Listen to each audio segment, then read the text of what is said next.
Bueno, entonces, les recuerdo muy brevemente, ¿no? Habíamos visto la clase pasada el método de Hamilton-Jacobi, ¿no? La aproximación a la mecánica dada por la ecuación de Hamilton-Jacobi, ¿no? Que era esencialmente, la idea era muy simple en principio, era encontrar una función generatriz que transformara el problema, una función generatriz que transformara, digamos, el problema a través de una transformación canónica generada por esa función generatriz, en un problema que fuera trivial en las nuevas coordenadas, ¿no? O sea, que tuviera un hamiltoniano constante, que tomamos igual a cero, ¿no? Sin pérdida de generalidad. Entonces, bueno, por supuesto, en esas nuevas variables, digamos, el hamiltoniano cero, entonces quiere decir que las variables esas, por las ecuaciones de Hamilton, son constantes, ¿no? Okay. Justamente, ¿no? Esa es la transformación canónica, las ecuaciones en las nuevas variables tienen la forma canónica de Hamilton. Entonces, bueno, son estas, y claramente, digamos, las derivadas del tiempo son nulas, ¿no? Entonces, son constantes. Entonces, bueno, obviamente, digamos, en principio la solución es trivial, pero el problema es encontrar la generatriz de esa transformación, ¿no? Que bueno, si uno proponía que fuera de la forma esta que mezcla las coordenadas viejas y las nuevas, bueno, obviamente las coordenadas nuevas son las constantes, ¿no? De nuevo, uno podría pensar coordenadas viejas e impulsos nuevos en lugar de coordenadas nuevas. Es lo mismo, ¿no? Tanto las coordenadas como los impulsos son constantes. Pero bueno, o sea, funciona igual, considere uno el tipo de función generatriz que fuera, ¿no? Entonces, bueno, la idea entonces es que la condición que habíamos pedido, que el hamiltoniano sea cero, esto de acá, cuando uno lo reemplaza, tiene una ecuación para la función generatriz. ¿Por qué? Bueno, porque una de las relaciones entre las variables y la función generatriz es esta, ¿no? Que los viejos impulsos son la derivada de la función generatriz respecto de las viejas coordenadas, ¿no? Eso se cumple siempre con la función generatriz. Entonces, bueno, en el hamiltoniano, que es función de Q y P, se reemplaza las P por derivada de M respecto de Q y obtenemos entonces una ecuación diferencial para la función generatriz. Bueno, que habíamos visto además que esa función generatriz no era otra cosa que la acción, ¿no? La acción, pero considerada, interpretada como función de las coordenadas y del tiempo, ¿no? Digamos al final de la integral, ¿no? Lo que habíamos visto acá, ¿no? Consideramos la acción como una función de los valores de las coordenadas Q y en el tiempo T, ¿no? Esa es una interpretación que habíamos visto.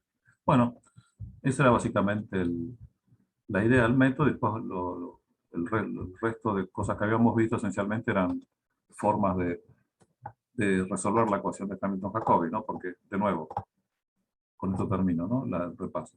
La idea de resolver un problema con Hamilton-Jacobi es, bueno, primero resolver su ecuación, en el sentido de encontrar una solución para la función generatriz, la acción, digamos, función de las coordenadas y de n constantes no triviales, ¿no?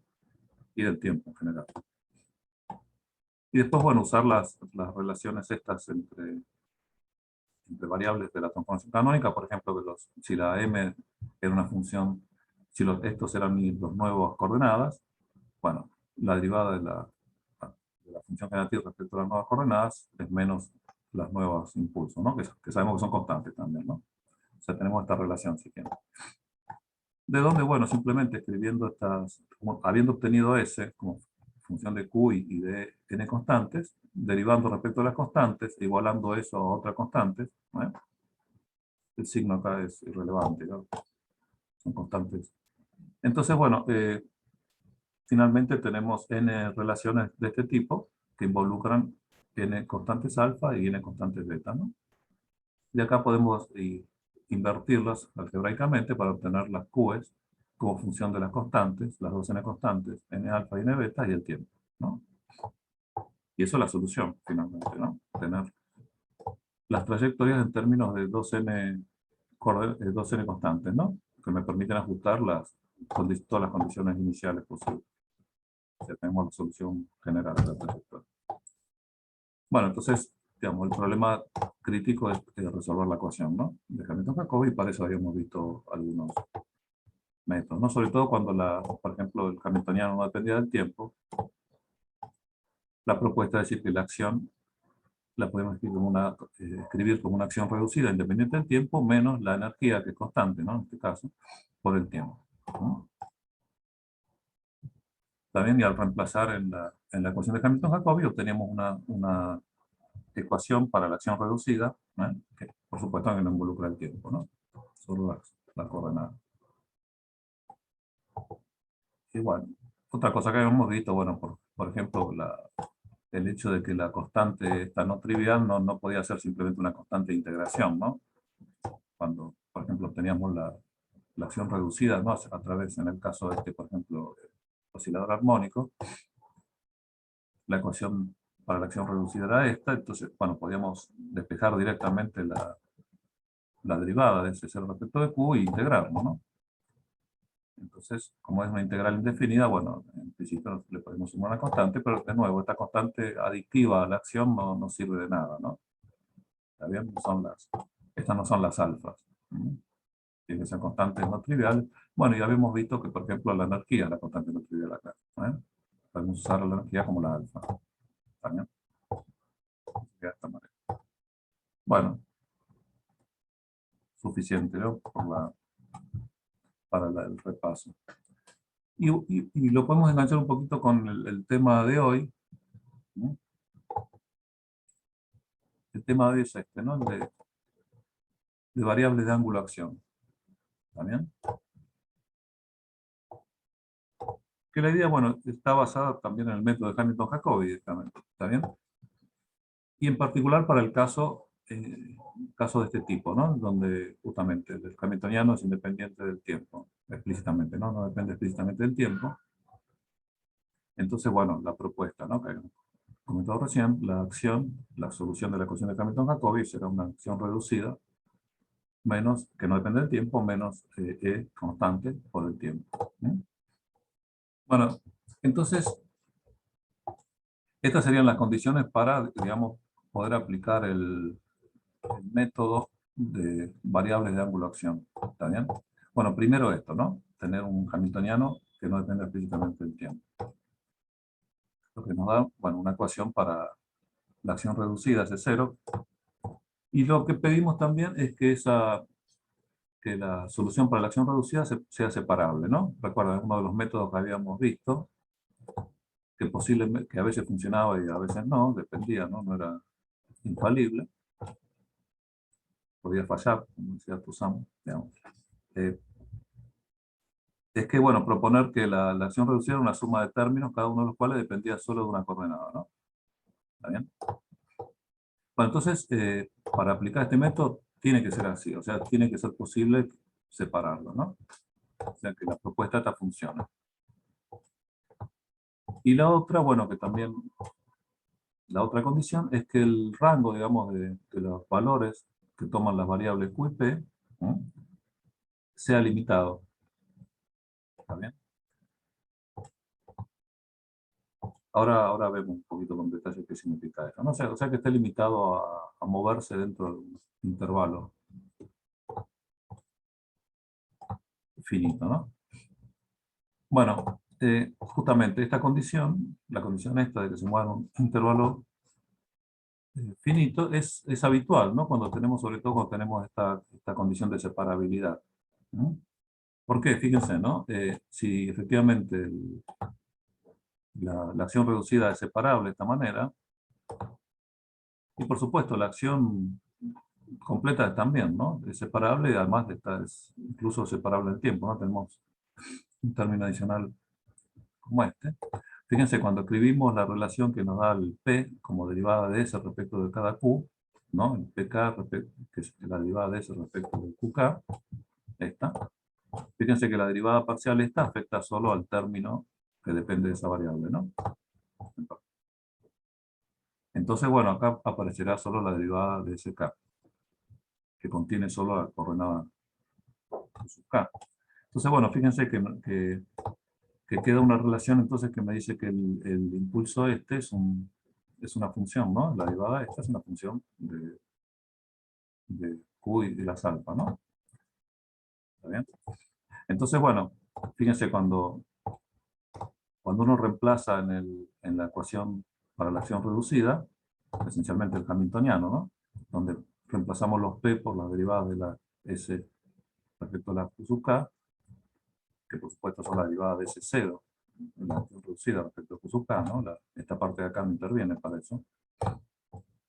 Igual a la energía, bueno, fíjense, y la condición de separabilidad nos dice que, bueno, cuando lo ponemos en la ecuación vamos a tener un conjunto de términos de esta forma, ¿no? ¿Está bien? ¿Recuerdan cómo era la condición de separabilidad? Esencialmente, cuando poníamos la condición teníamos un conjunto de términos, cada uno de los cuales dependía de una sola variable, la suma de los cuales daba una constante. Entonces, bueno, cada término por separado tenía una constante, ¿no? Entonces, bueno, que yo pasando la constante para el otro lado, nos quedaría una ecuación de este estilo, que involucra solo la variable Q sub K, ¿no? ¿Está bien? Entonces, fíjense que esta ecuación, en general, para que esta ecuación tenga soluciones, en general el rango de Q sub K tiene que estar limitado, ¿no? Porque habrá ciertos rangos fuera de los cuales, digamos, esta función de acá no puede ser negativa definida, por ejemplo, para que sumada a una función positiva de igual a cero. Entonces, bueno, eso es habitual que se cumpla. ¿Está bien? Después lo vemos con algunos ejemplos. Otra opción es que la variable Q sub K sea una variable angular, por ejemplo. Entonces, bueno, era la función, el S de una variable angular, en general, es a través de funciones armónicas, ¿no? Del ángulo, seno, coseno, digamos. Entonces, bueno, el hecho de que, por ejemplo, la variable cambie, digamos, en un valor de 2pi, ¿no? Entonces no cambia el valor de S. ¿Está bien? Entonces, por ejemplo, podemos considerar a la variable angular que está restringida a un intervalo de longitud 2pi, ¿no? 0, 2pi o menos pi, pi, ¿está bien? Lo que fuera. Entonces, bueno, ya sea porque está restringida debido a que tiene que cumplir ecuaciones como esta, o bueno, porque es una variable angular, bueno, en general se cumple la condición esta 3 de que el rango esté limitado, ¿no? Por ejemplo, digamos, ¿no? El caso que vimos del péndulo. El péndulo en general, ¿no? Considerado para amplitudes arbitrarias, ¿no? Pensemos que había una varilla rígida, ¿no? Sin masa, igual a una cuerda. ¿Está bien? Y esto puede girar libremente. Entonces, bueno, ya habíamos visto, ¿no? El hamiltoniano era este. El espacio de fases, o sea, digamos, era de esta forma, donde, bueno, cada curva correspondía a una dada de energía, ¿no? Para energías pequeñas, digamos, para amplitudes pequeñas, bueno, el movimiento esencialmente era muy parecido a una elipse, ¿no? En el límite para ángulos muy chiquitos es una elipse, ¿no? Después, bueno, se deforma un poquito, pero bueno, son trayectorias cerradas. Fíjense acá entonces que, por ejemplo, una trayectoria cualquiera como esta, digamos, el movimiento está limitado, ¿no? El rango de P y Q que describe el sistema, digamos, es limitado, ¿no? Okay. Bueno, y recuerdan, bueno, cuando el θ superaba el ángulo pi, entonces, bueno, en general teníamos un movimiento tipo de giro completo, ¿no? De rotación. En vez de oscilación, teníamos una rotación.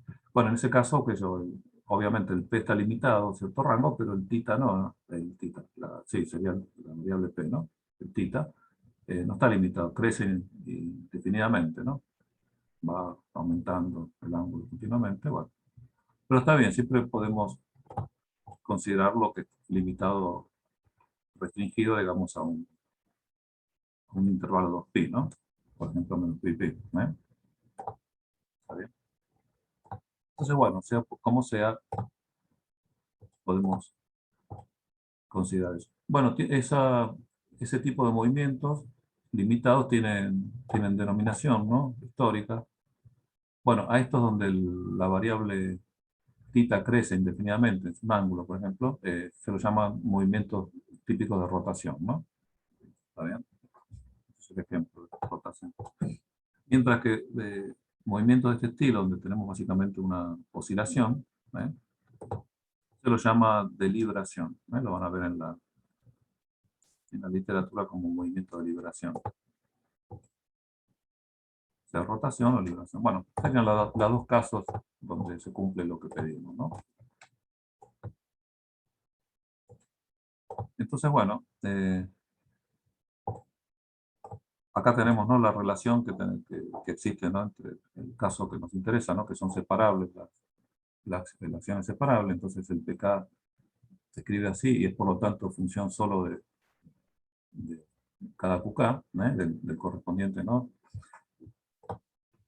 coordenada conjugada al impulso P, la coordenada conjugada Q que le corresponde, es la única de la que depende, ¿no? Ya tenemos esta relación. Entonces fíjense, cuando el Q retoma obviamente, si tiene un movimiento limitado y digamos, sale un valor y vuelve a pasar por el mismo valor, cada vez que vuelve a pasar por ese valor, el P retoma también ese valor, ¿no? El valor que tenía antes. Es un movimiento. ¿Está bien? Mientras que, por ejemplo, acá, cuando el movimiento es oscilatorio, bueno, la relación es la misma, pero bueno, ahora acá este ángulo Q, el θ sería, ¿no?, en este caso, crece indefinidamente. Bueno, pero cada vez que varían una cantidad 2π, ¿no?, respecto a un valor dado, aumenta en 2π. Entonces, bueno, o un número entero de veces 2π, bueno, el P vuelve a tomar el valor que tenía, ¿no? ¿Está bien?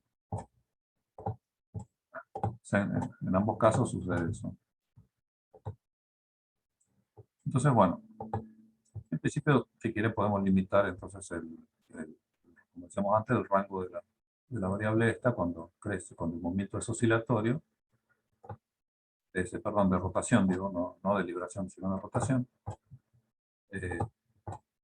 Bueno, al intervalo, ¿no?, de extensión 2π. Bueno, entonces,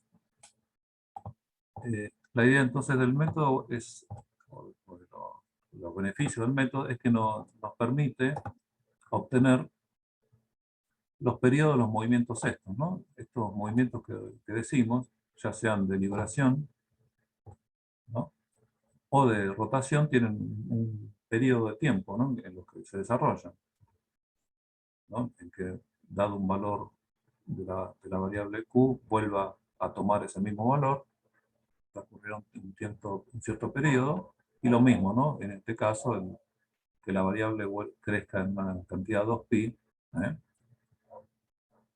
va a requerir un cierto tiempo, un periodo, ¿no? Entonces, bueno, lo que nos permite el método de variable de angulación es justamente determinar cuáles son los periodos de ese movimiento sin tener que resolver el problema, ¿no? ¿Está bien? Es una manera de obtener información sin resolver completamente. ¿Está bien? Bueno, entonces, ¿a qué llamamos las variables de angulación? Bueno, en las condiciones que estamos diciendo, el hamiltoniano no depende explícitamente del tiempo, la acción separable, ¿está bien? Sucede lo que decíamos, ¿no? Cada P sub k es función, a través, ¿no?, de la relación esta, de la variable conjugada solamente. Y por supuesto de las constantes, de las n constantes en general de estas, ¿no? Entonces, bueno, siendo que es una función P, es una función solo de Q, y Q tiene un rango limitado, ya sea en su movimiento de libración o de rotación, ¿está bien?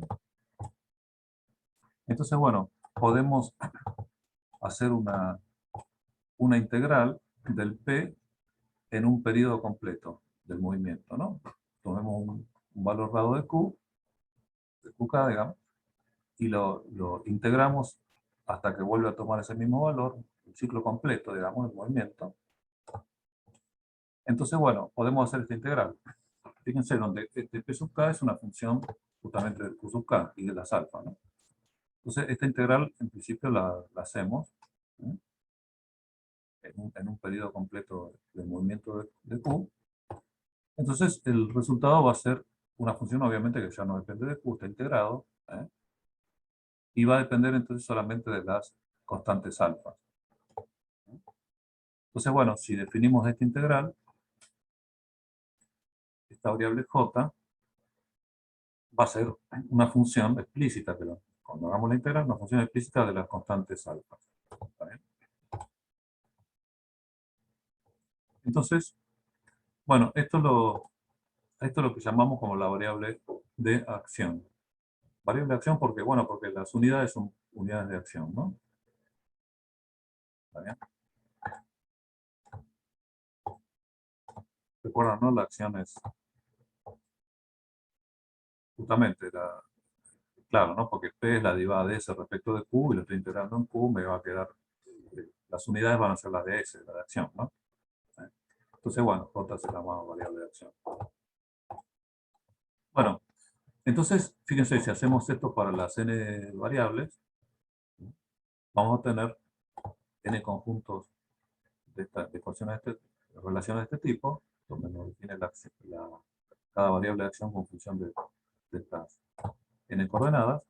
Y bueno, y lo que hacemos es invertir estas relaciones para obtener las n coordenadas, digamos, las nuevas serían, ¿no? Las alfa constantes, en función de las j, de las n variables de acción.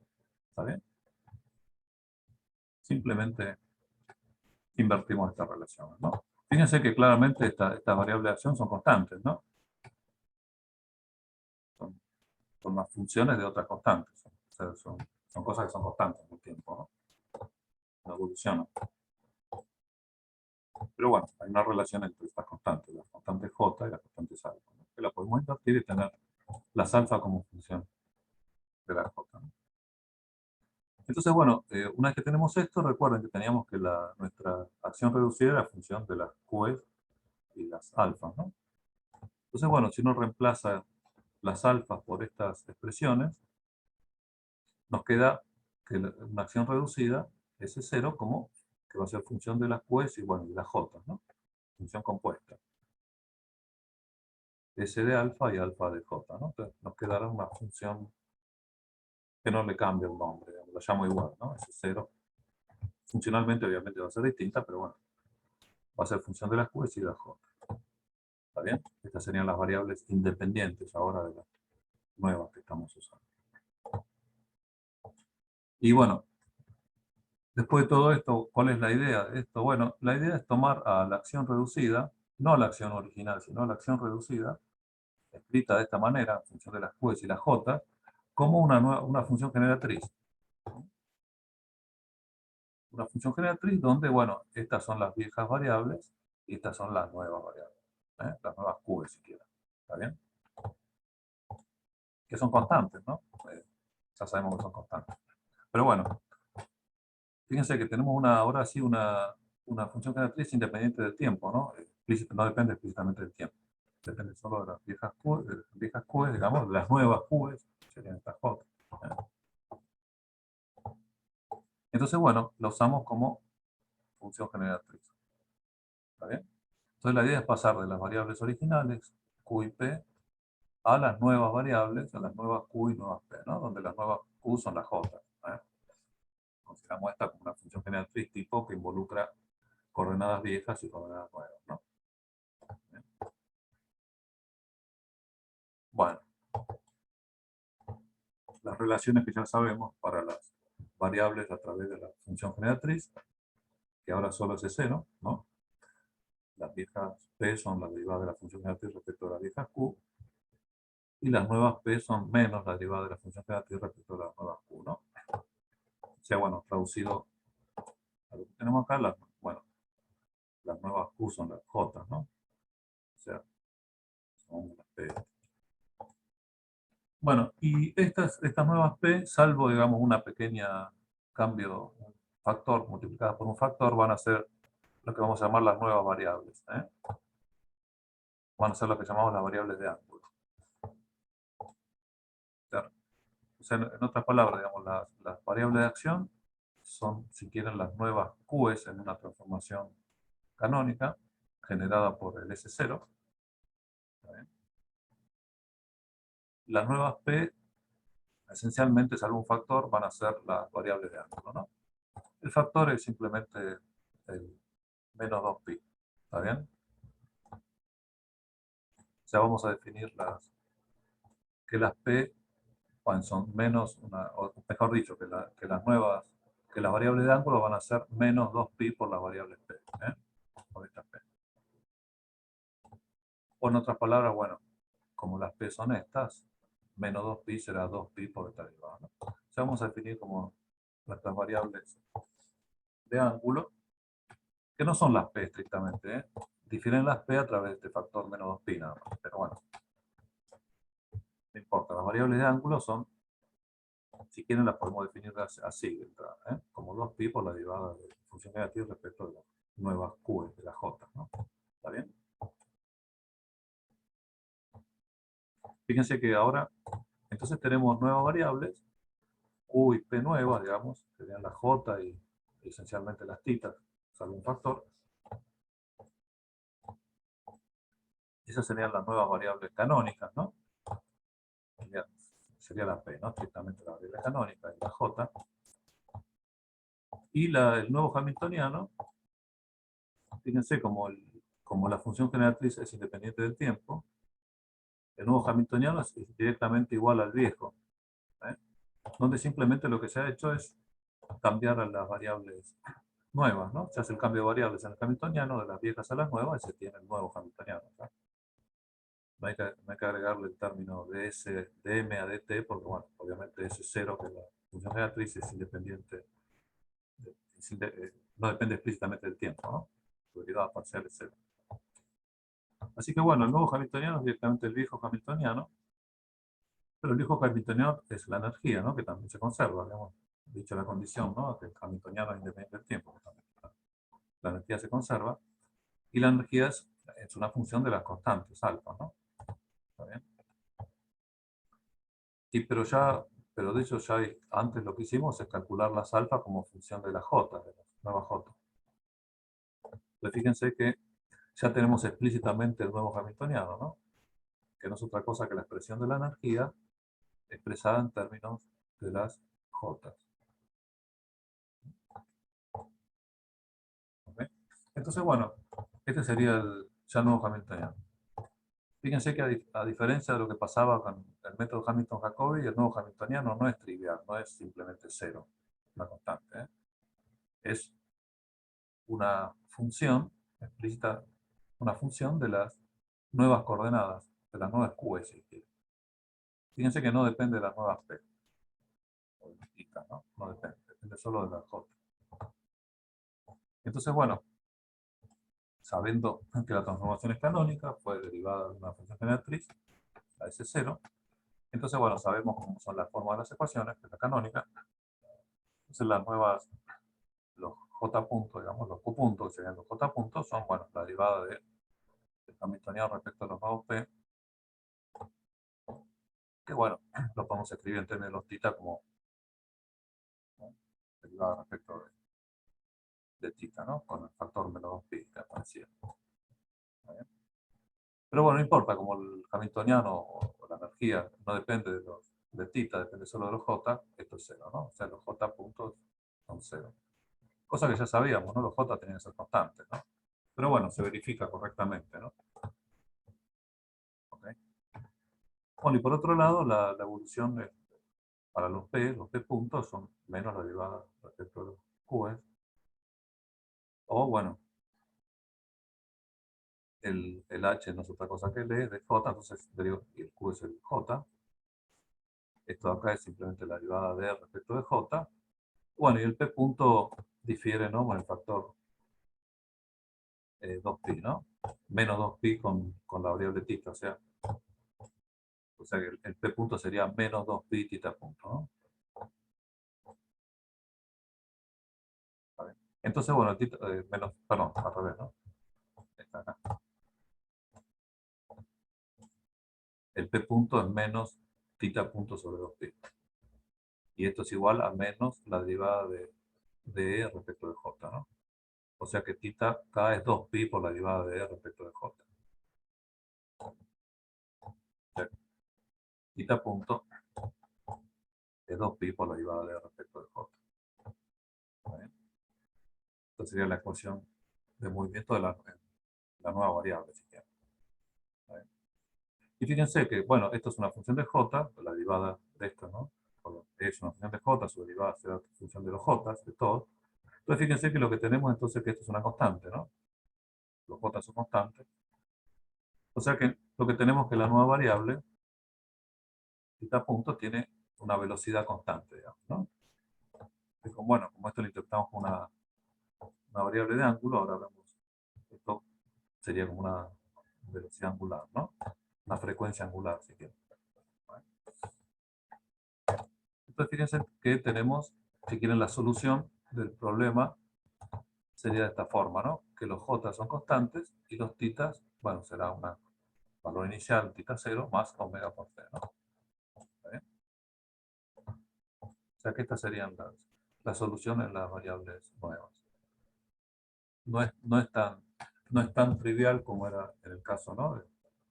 de Hamilton-Jacobi, que las dos eran constantes, pero bueno, una es constante y la otra, bueno, es lineal en el tiempo, ¿no? Es trivial. Pero bueno, este factor de acá es el importante, lo podemos determinar, ¿no? Es hacer esta derivada y multiplicar por 2pi, eso me da directamente el valor de esta frecuencia angular. ¿Eh? Bueno, y por supuesto el movimiento es, la trayectoria la tenemos que calcular, ¿no? En las variables nuevas, en las variables originales, ¿no? Las Q, ¿no? Para eso tenemos que volver atrás. Pero bueno, veamos un poquito esto, ¿no? A esta la llamamos variable de ángulo. Veamos que efectivamente tiene esa interpretación. ¿No? Recuerdan, ¿no? La relación que hay entre la P y la función generatriz y la nueva es esa, ¿no? Que la P es menos la derivada de la función generatriz respecto a la nueva Q, o expresada en términos como P, ¿está bien? Lo habíamos podido escribir como, lo habíamos escrito como menos θ sobre 2pi. Bueno, lo podemos relacionar así, ¿no? Esta es la relación que hay entre variables a través de la función generatriz, ¿no? Simplemente. Entonces, bueno, fíjense, ¿qué pasa? Queremos ver qué pasa con cuando, digamos, con la variable θ, cuando una variable θ genérica, una θi genérica, ¿no? Cuando una de las coordenadas hace un recorrido completo, ¿no? Fíjense que,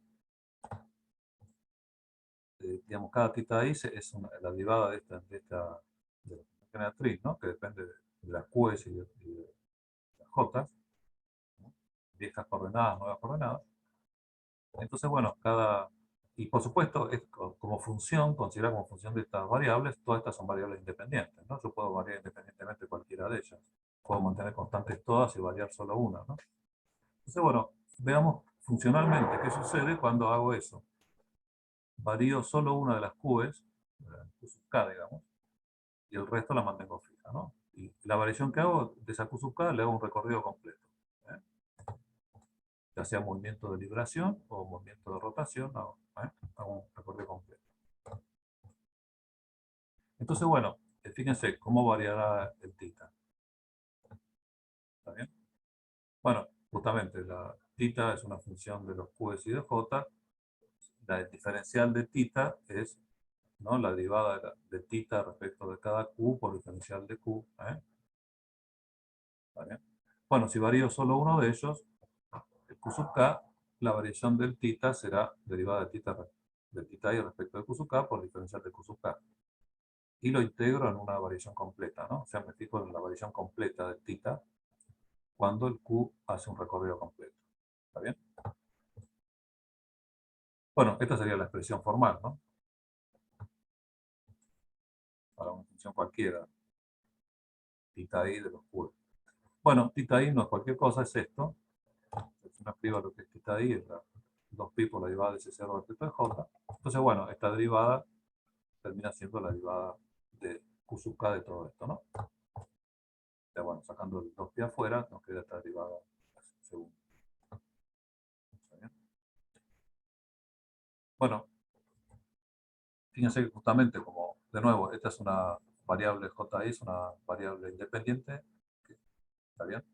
Independiente de la q sub k. Y acá estoy integrando Q sub k, así que la derivada respecto de Ji la puedo sacar fuera del integral. ¿Está bien? Entonces puedo escribir esto. ¿Okay? Bueno, pero fíjense lo que me queda dentro del integral. No es otra cosa que la derivada de C0 respecto de Q sub k, integrada en Q sub k, que no es otra cosa que el JK. ¿Eh? La variable justo de acción. Q sub k asociada, digamos, a la coordenada K. ¿Está bien? Bueno, entonces, obviamente, son todas variables independientes. Si derivo el JK respecto de JI, me da 0, salvo que el K y el I sean el mismo. En su caso me da 1, ¿no? Entonces, bueno, el resultado de esto es 2pi por delta y K. ¿Qué es esto? Bueno, justamente la variación de la que llamamos variable de ángulo, θ i, cuando una de las coordenadas, solo una de ellas, hace un recorrido completo de su recorrido. Y fíjense que si la, digamos, la coordenada Q sub k corresponde al mismo i, ¿no? El i y el k son el mismo, fíjense que en ese caso, cuando el Q sub k hace un recorrido completo, el θ varía en 2pi. O sea, hace una variación de 2pi. Mientras que, bueno, que si obviamente si son distintos, el i del k no varía el delta θ, ¿no? Da 0. Un recorrido completo de Q sub k no varía. Entonces, bueno, acá se ve un poco por qué uno introdujo el 2pi y todo eso, pero ¿y por qué a esto lo llama variables de ángulo, no? Entonces pensamos, el movimiento real en el espacio original de coordenadas, cuando una coordenada hace un movimiento completo, la correspondiente variable de ángulo varía en 2pi. ¿Está bien? Entonces, bueno, eso me da un poco la justificación, ¿no? De por qué estoy llamando a la distintas variables de ángulo, ¿no? Bueno, ¿cómo son las trayectorias Q, ¿no? Que finalmente son las que nos interesan, son las trayectorias Q, ¿no? Bueno, ¿cómo las calculo? Bueno, tenemos las relaciones que teníamos antes, ¿no?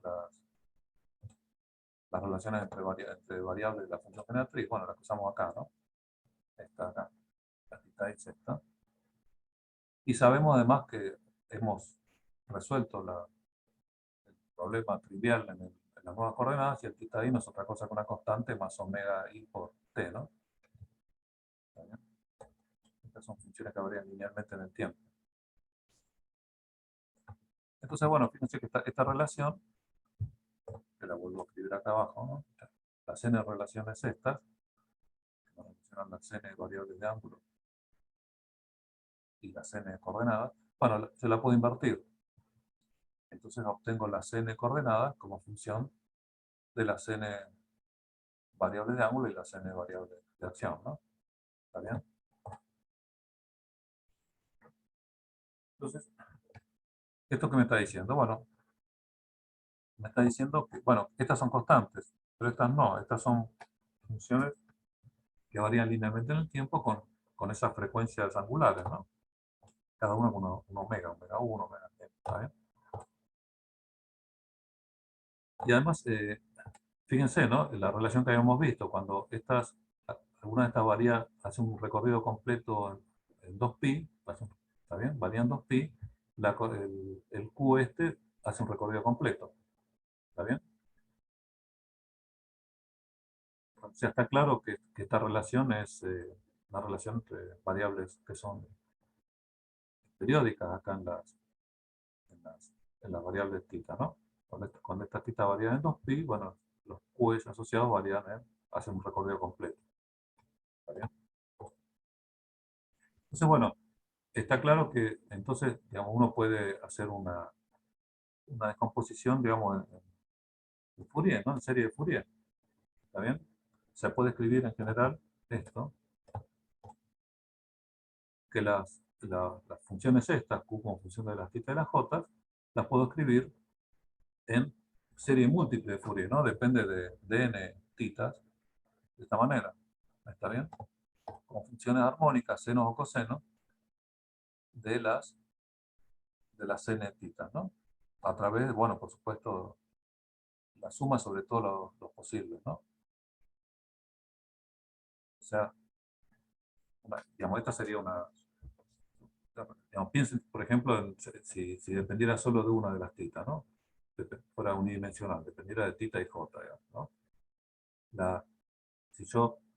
y estas de acá, digamos, están limitadas a variar en 2pi, ¿está bien? Entonces, bueno, entonces la función la puedo descomponer en una serie de Fourier, ¿no es cierto? Serie de senos y cosenos, por ejemplo. De, de, de, de la variable tita, ¿no? Sería seno de n tita y coseno de n tita, donde sumo para todos los n posibles, ¿no? Todos los enteros. ¿Está bien? Eso sería... Bueno, si es múltiple, si depende de múltiples tita, bueno, es lo mismo, pero con las n titas, ¿no? Y con todas las posibles combinaciones de enteros, n1, n2, nn, ¿no? ¿Está bien? Esta sería la forma genérica de una descomposición de Fourier de una función cualquiera de n variables tita, ¿no? Que son periódicas las variables tita, por eso la hago así. ¿Está bien? Estas son bueno, las amplitudes, ¿no? Que serán funciones de la j, si quieren.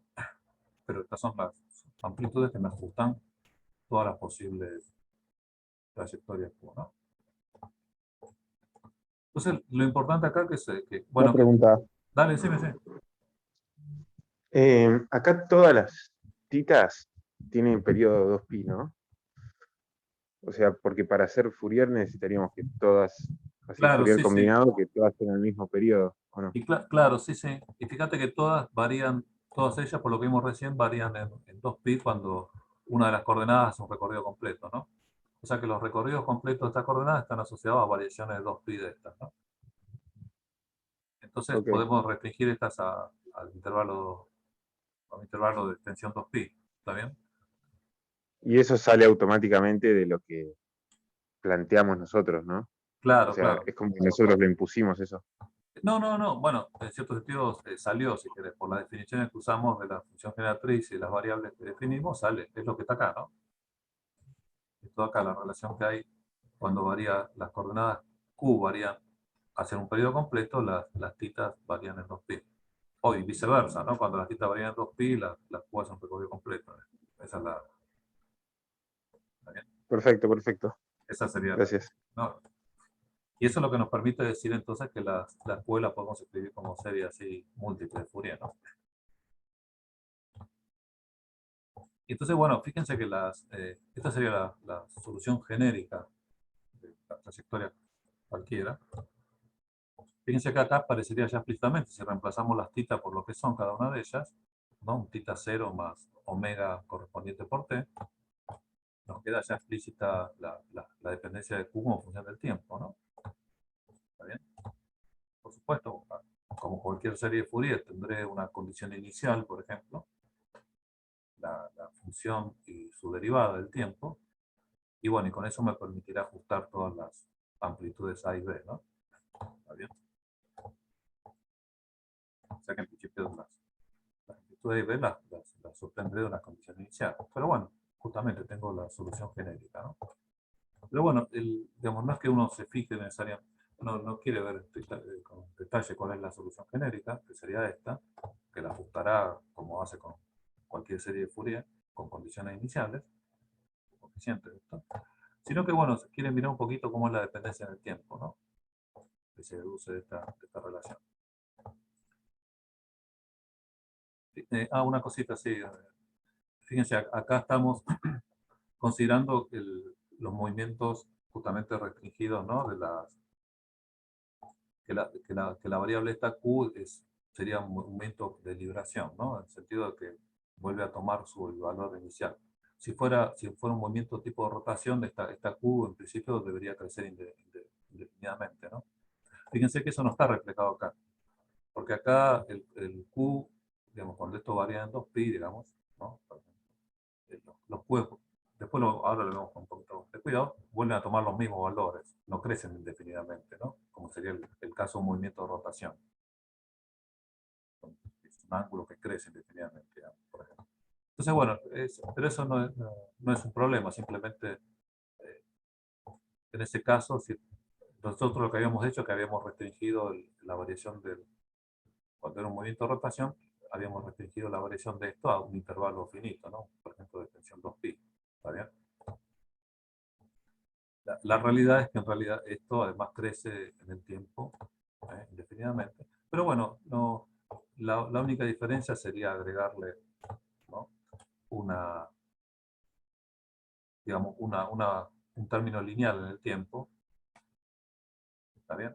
Imaginemos, no, digamos que cuando, justamente, acá lo que habíamos deducido es que cuando un tita, por ejemplo, uno de los titas, ¿no?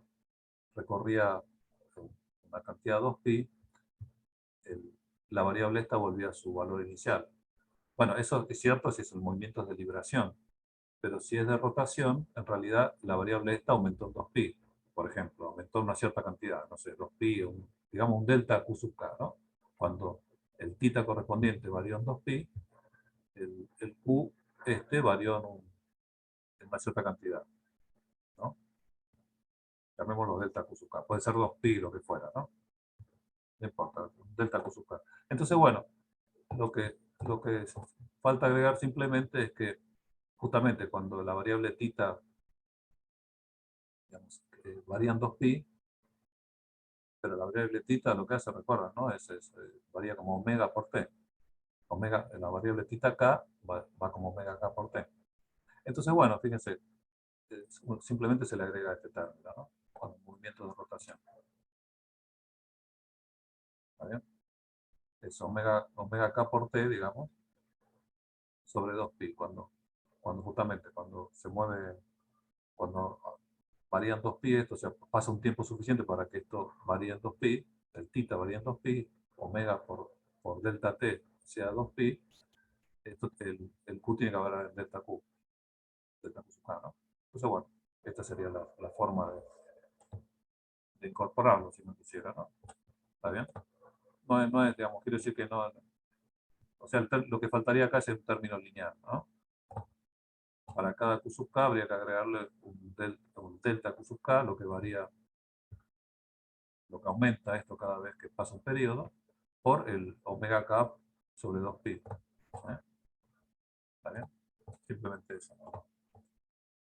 O sí, de nuevo, si uno lo piensa esto restringido al intervalo de interés, entonces esta sería la solución, ¿no?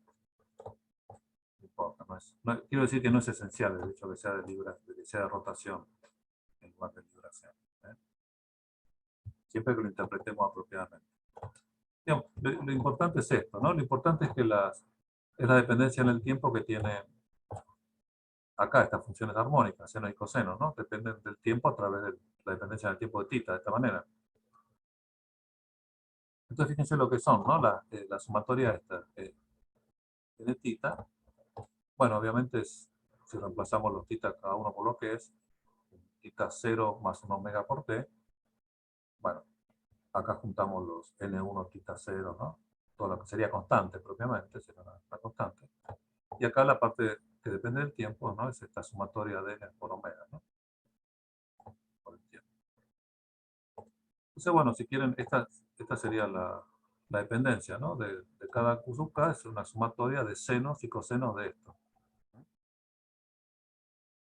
Cada seno coseno evoluciona en el tiempo multiplicado por este factor.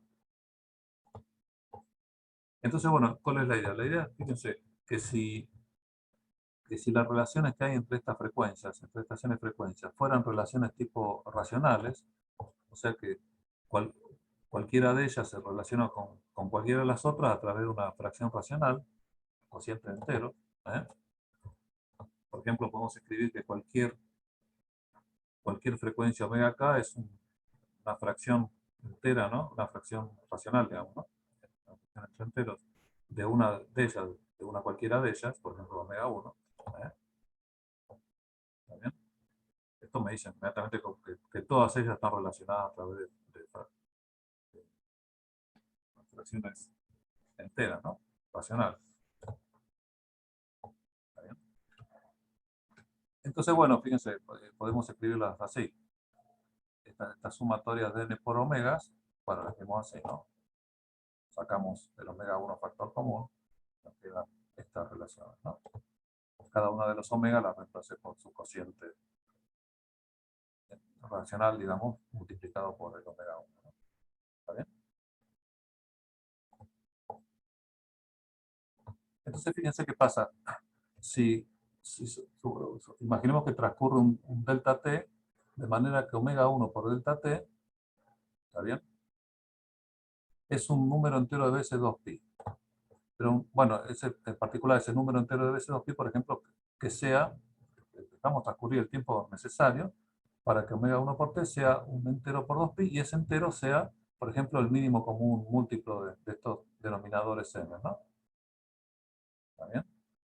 Entonces fíjense que en ese caso, obviamente, siendo que es el mínimo común múltiplo, digamos, al multiplicar el omega 1 delta t por estos cocientes, bueno, los puedo simplificar, digamos, me quedan simplemente números enteros todos, ¿no? ¿Está bien? ¿Ok? Entonces fíjense, este era un número entero de veces 2pi, y ese entero es tal que cuando lo multiplico por estas fracciones, puedo simplificar el denominador, entonces me queda todo entero. ¿Eh? Entonces me queda un número entero de veces 2pi. ¿Está bien?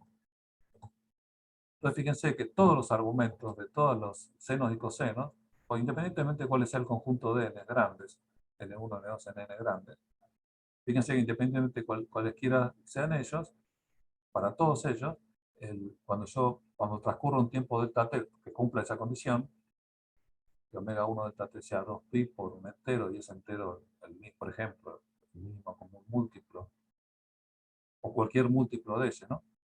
Tal que se cancelen los denominadores estos, me queda entonces un número entero de veces 2pi, va a ser lo mismo para todos los n, ¿no? Todos van a ser un número entero de veces 2pi. Entonces, fíjense que eso me dice que todas las funciones armónicas de esta descomposición de Fourier, esto cuando haya pasado ese tiempo delta t, que cumple con eso que decíamos, bueno, todas ellas cambiaron en un número entero de veces 2pi. O sea que todos los n cosenos volvieron a tomar el mismo valor que tenían en tiempo delta t anterior. O sea que todas las variables q retomaron simultáneamente. ¿Eh? Cuando transcurrió ese tiempo, todas las q volvieron al mismo valor que tuvieron en un delta t anterior, un delta t antes. ¿Eh? ¿Está bien? Entonces fíjense que eso que me está diciendo, que si todas las variables del problema retoman el mismo valor, y recuerden, ¿no?, que las p estaban directamente relacionadas con las q, ¿no? Por la separabilidad, cada p era directamente la derivada de s respecto de q sub k, ¿no? O sea que p era en función del q sub k. O sea que si los q volvían a tomar su valor, las p también. Pero fíjense que todo el sistema completo, las dos n coordenadas en el espacio de fase, las p y las q, cuando transcurre ese delta t particular, retoman todos el mismo valor. O sea que el sistema vuelve al mismo estado, al mismo punto. Y por supuesto, que siendo justamente que cada punto del espacio de fase me determina unívocamente, ¿no?, la trayectoria, fíjense, entonces lo que me está diciendo es que lo que tenemos es una trayectoria cerrada, ¿no? El sistema cumple, el sistema vuelve sobre sí mismo. ¿Está bien? Entonces, si uno sigue el sistema en el espacio de fase, lo que está haciendo es simplemente una trayectoria. Puede ser complicada, ¿no? Puede dar mucho, digamos, puede dar muchos remolinos, lo que quiera, pero después vuelve al mismo punto. Y después vuelve a seguir exactamente la misma curva, ¿no? Complicada como sea, pero vuelve otra vez al mismo punto y siguiendo la misma curva. O sea, repite la curva, ¿está bien? Con esa periodicidad delta t, ¿está bien? Entonces, bueno, fíjense que si uno mira qué pasa o sea, qué es lo que va pintando el sistema a medida que transcurre el tiempo, ¿no?, en el espacio de fases, qué dibujo va haciendo esencialmente una línea, muy complicada, pero una línea, ¿no? Se mueve solo sobre, la dimensión sería la dimensión de la línea, ¿no? O sea, no, ¿Y cuál era la condición para eso? Bueno, que justamente que las relaciones entre las frecuencias angulares estuvieran en términos racionales unas con las otras. ¿Eh? Bueno, obviamente si no sucede eso, si fueran funciones, si las relaciones fueran irracionales, o sea, yo podría relacionar siempre de esta forma las frecuencias, pero bueno, pero estos ya no serían cocientes racionales, sino serían irracionales. Digamos, no habría ningún delta t en el cual simultáneamente, esto es un número entero de veces 2pi, y ese número entero de veces multiplicado por lo que hay acá me da un entero. ¿Está bien? Estos factores acá serán irracionales, por lo menos algunos de ellos. Entonces esto nunca va, digamos, el sistema nunca va, cuando transcurra un cierto particular delta t, nunca va a volver a su estado inicial. ¿Está bien? Entonces, bueno, en ese caso, lo que hará el sistema es cubrir más o menos, no como una línea, ¿no? No va a volver a ser una línea que se repite continuamente, periódicamente. ¿Está bien?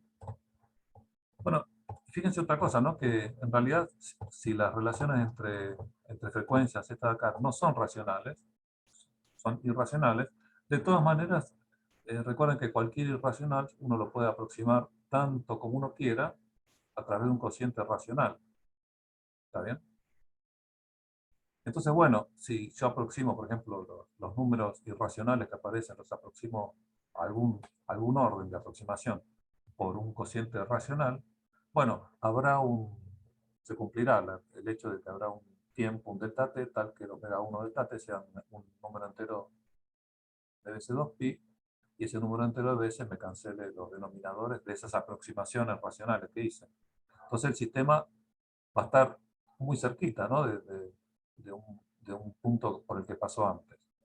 De hecho, cuanto mejor aproxime los irracionales esto por racionales, eh, más cerca va a estar, ¿no? Por supuesto, habrá que esperar un tiempo distinto. Si hago una aproximación de orden mayor, por ejemplo, habrá que esperar, por ejemplo, un tiempo más largo, ¿no?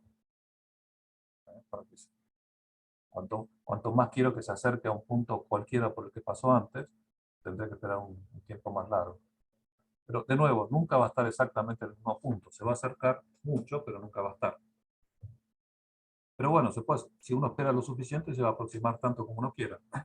O sea que esto me está diciendo que el sistema, digamos, al moverse en el tiempo, va dibujando sobre el espacio-fase una trayectoria que va cubriendo densamente, digamos, así dicho mal, digamos, tantos cantidad de puntos como uno quiera, dentro, por supuesto, de un cierto rango, ¿no? Obviamente, habrá zonas del espacio-fase que no se alcanzarán nunca, pero los que están dentro del alcance lo van a cubrir densamente. O sea, cualquier punto que yo considere, digamos, casi todos los puntos, ¿no? Van a tener un vecino tan cerca, tan cerca como uno quiera, que va a ser un punto de la trayectoria también. En sentido va a cubrir densamente, ¿no? Entonces, fíjense que la información de cómo va a ser el movimiento en el espacio de fase me lo da directamente las frecuencias propias del movimiento y si hay relaciones racionales o no entre ellas. ¿Vale? Bueno, entonces, esa si quieren es una de las ventajas de definir estas variables. Que bueno, que directamente calculando cuáles son las frecuencias, tengo, bueno, dos informaciones. Por un lado, cuáles son esas frecuencias y además si el movimiento va a ser cerrado o no, si va a cubrir o no densamente el espacio accesible de fases, ¿no? Entonces, bueno, de nuevo, operativamente, ¿cómo se calculan esas frecuencias? De nuevo, hay que, aprovechando, ¿no?, la separabilidad del problema, que la damos por hipótesis, ¿no? Tiene que ser así, si no, no funciona. Tenemos las relaciones estas, ecuaciones como estas, ¿no?, que son justamente la separabilidad me dio este conjunto de n ecuaciones, cada una de las cuales depende solo de una coordenada cosúscala, ¿no?, que son de esta forma. Y acá, bueno, por supuesto, despejo el S, la puedo integrar, ¿no? Como vimos en los ejemplos anteriores, que que hicimos la clase pasada, podemos despejar directamente la función de S a de Q y, ¿está bien? De acá la despejamos, ¿no? Nos quedará esto, ¿está bien? Y ese de S a de Q, que es el P, ¿no? Obviamente. ¿Okay? Que nos quedará una función explícita, porque estas son todas funciones conocidas, ¿no? Funciones explícitas de Q y de las alfas.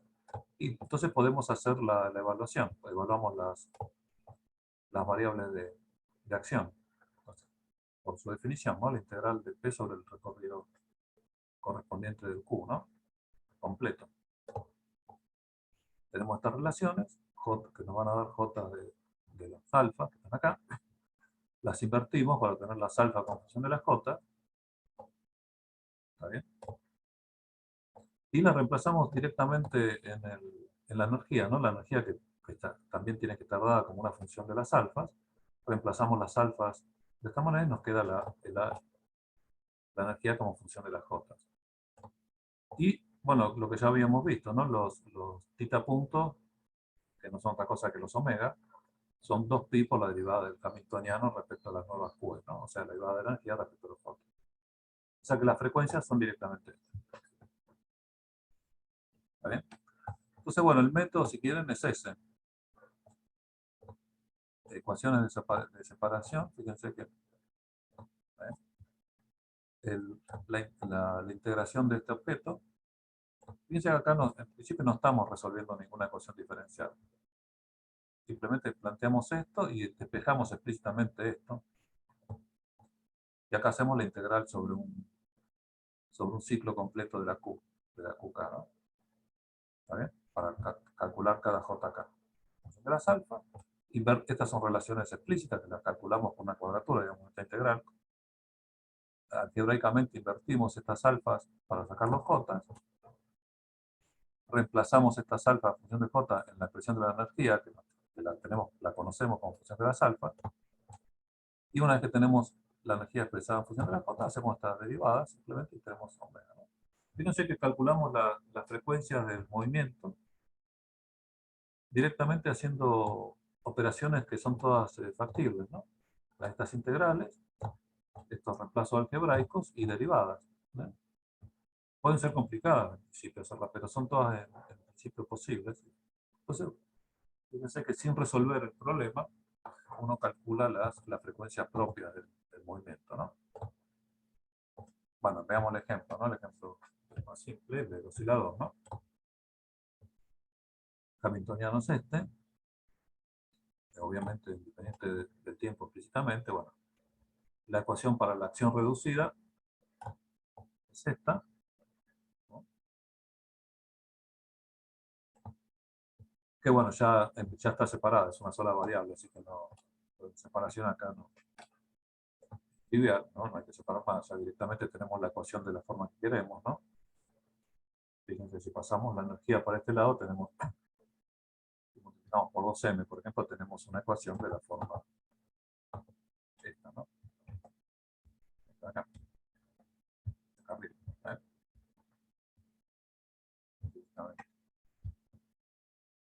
Entonces, bueno, despejamos el P de acá, y nos queda el P como función de la Q, y por supuesto el alfa, ¿no? La alfa acá es muy simple, acá tomamos la energía, ¿no? Como hicimos la otra vez. Y fíjense, la relación que hay y la alfa es muy simple, es directamente alfa. ¿Está bien? O sea, lo tenemos explícito, ¿eh? Función de alfa. Bueno, P función del alfa y de Q. Y ahora tenemos que hacer la integral, ¿no? El movimiento completo. Bueno, si el oscilador tiene una cierta energía, la trayectoria de este estilo es una elipse, ¿no? ¿Está bien? Y la variable de acción es la integral de P en la trayectoria completa. Entonces, por ejemplo, la trayectoria completa será, por ejemplo, empiezo en la Q acá, ¿no? Fíjense, ¿no? Los semiejes estos son conocidos, ¿no? ¿Está bien? Acá es raíz de 2 alfa acá, el semieje en Q. Entonces, bueno, voy desde acá, de menos raíz de 2 alfa acá hasta por la trayectoria de arriba, ¿no? Hasta raíz de 2 alfa acá, y después vuelvo desde 2 alfa acá por abajo hasta el valor inicial. De lo que estoy haciendo, fíjense, ¿no? El P es más o menos esta raíz.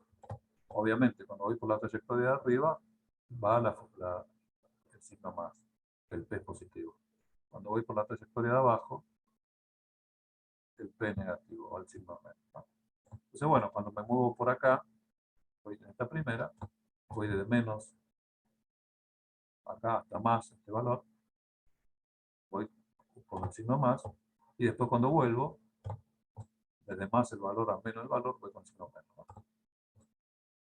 Obviamente, fíjense que esto simplemente me cambia el signo de los límites de integración y vuelvo a tener esta segunda término de acá es igual al primero, ¿no?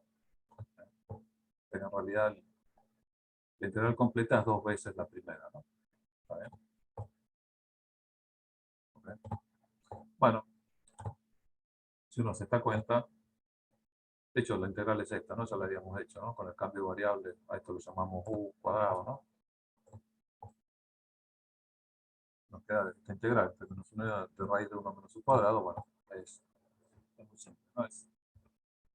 Bueno, la raíz de esto, la integral indefinida era esta, ¿no? Un medio de 1, raíz de 1 al coseno, bueno, si lo evaluamos en los límites 1 y menos 1, nos da pi sobre 2 la integral.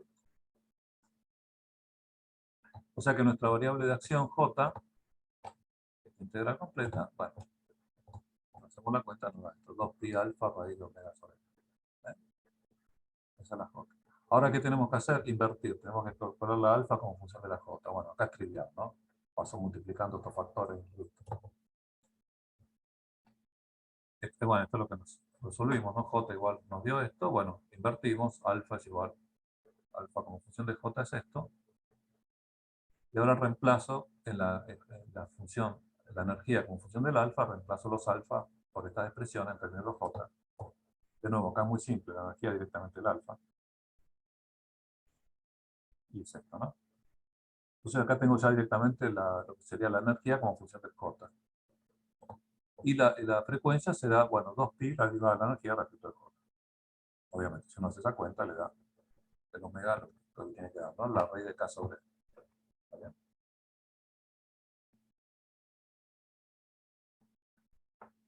Bueno, es una forma complicada de calcular la frecuencia del oscilador, ¿no? Pero bueno, estamos viendo que funciona, ¿no? En caso simple.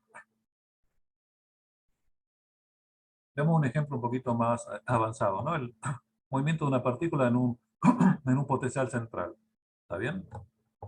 A través de un BDR, ¿ves que depende solo de la distancia al origen? A tractor, ¿eh? Por ejemplo. Y vamos a considerarlo en el espacio de 3 dimensiones, ¿no? El movimiento genérico en el espacio de 3 dimensiones. ¿Está bien? Bueno,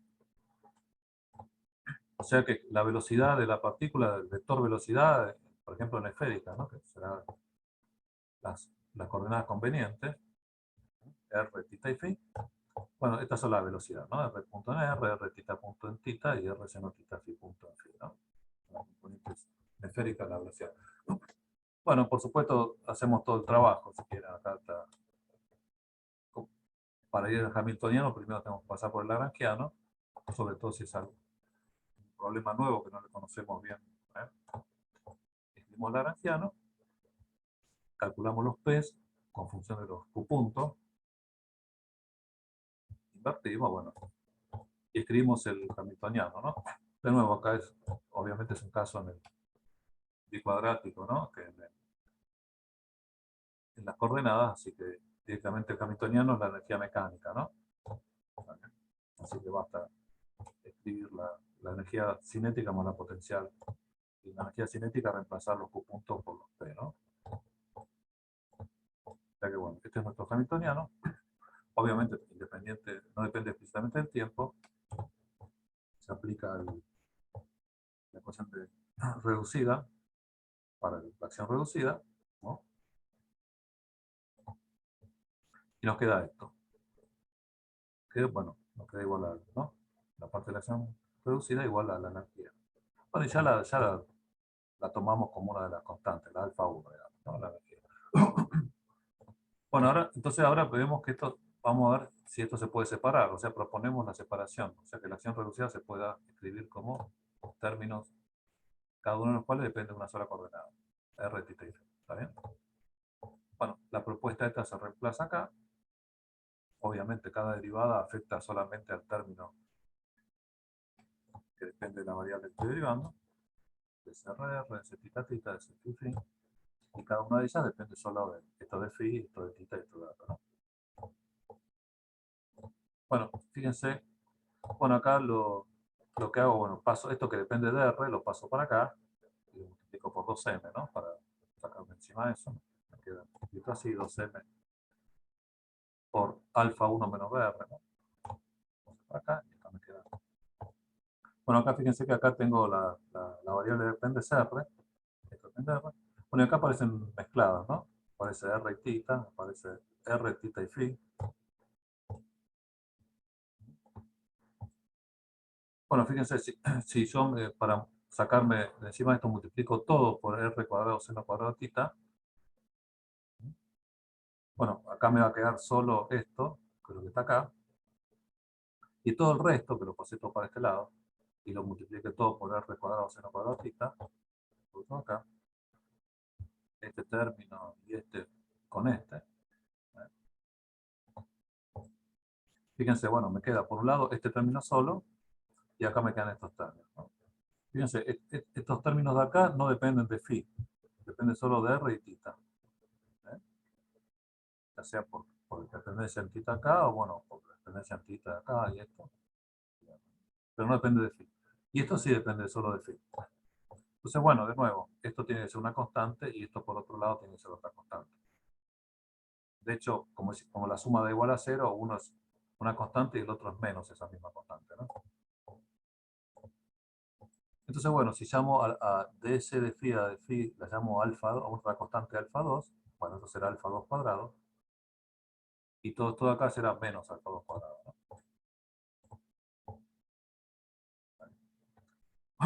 O sea que bueno, ya cuando empiezo a separar me queda por un lado la primera de esta parte de acá, que esto de acá es alfa, o sea,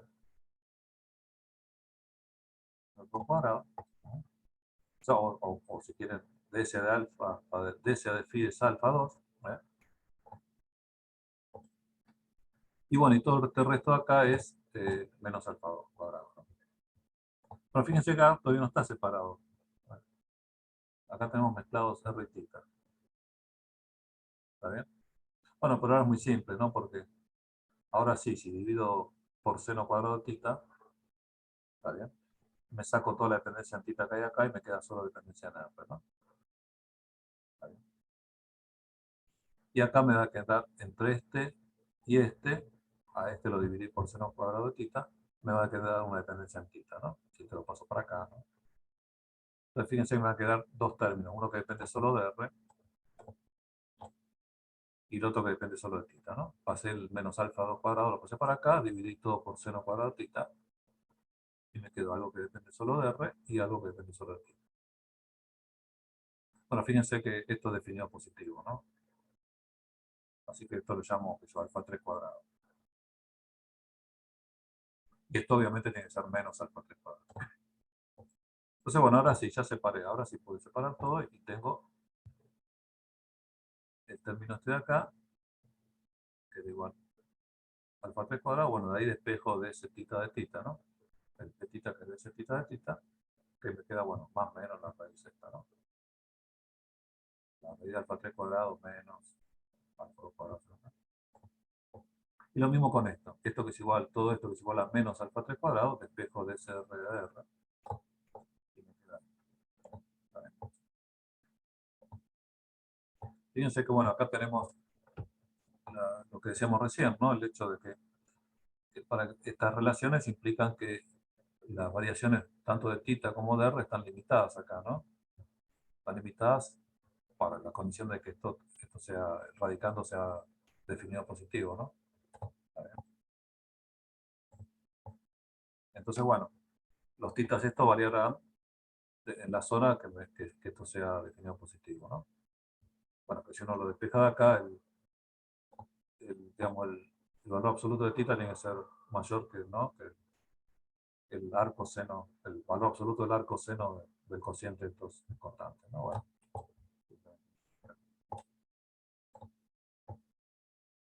Bueno, y lo mismo acá, ¿no?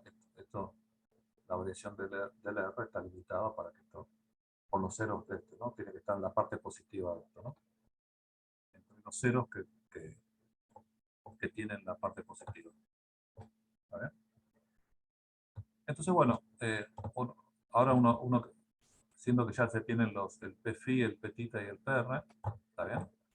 Puede calcular las variables de acción. El Jφ es muy simple, ¿no? Es el Pφ, que es alfa 2, por la variación completa de phi. Este es un ángulo que varía de 0 a 2 pi. Bueno, crece continuamente, digo, pero está limitado a, si lo restringimos, ¿no? Esta sería una variable de rotación, si quieren, ¿no? El ángulo este. Un ciclo completo será 2pi por alfa 2, ¿no? O sea que el Jφ es muy simple. El Jθ, bueno, hay que integrar el Pθ desde acá en el rango de variación posible de θ, ¿no? Completa. Está limitado por esto, ¿no? El seno de θ está limitado por el cociente de alfa 2 sobre alfa 3, ¿no? ¿Está bien? Bueno, que si uno dibuja, ¿no? El seno de θ, y no se fija, bueno, ya sabes, mirarlo está un poquito fuerte, ¿no? Varía pi sobre 2 menos un delta θ y pi sobre 2 más un delta θ, ¿no? Este delta θ es el recorrido, es el arco seno de alfa 2 sobre alfa 3. Entonces, bueno, si uno hace la integral, bueno, de ida y vuelta, ¿no? El θ que va de acá hasta acá y después vuelve de acá hasta acá. En un caso justamente con el valor positivo de la integral de la raíz, y en otro caso cuando vuelve con el valor negativo, ¿no? Pasa lo mismo que antes, ¿no? Cuando va por arriba y cuando va por abajo. Y finalmente la suma de los dos términos le da 2 veces el primero, ¿no? Acá, da 2 veces.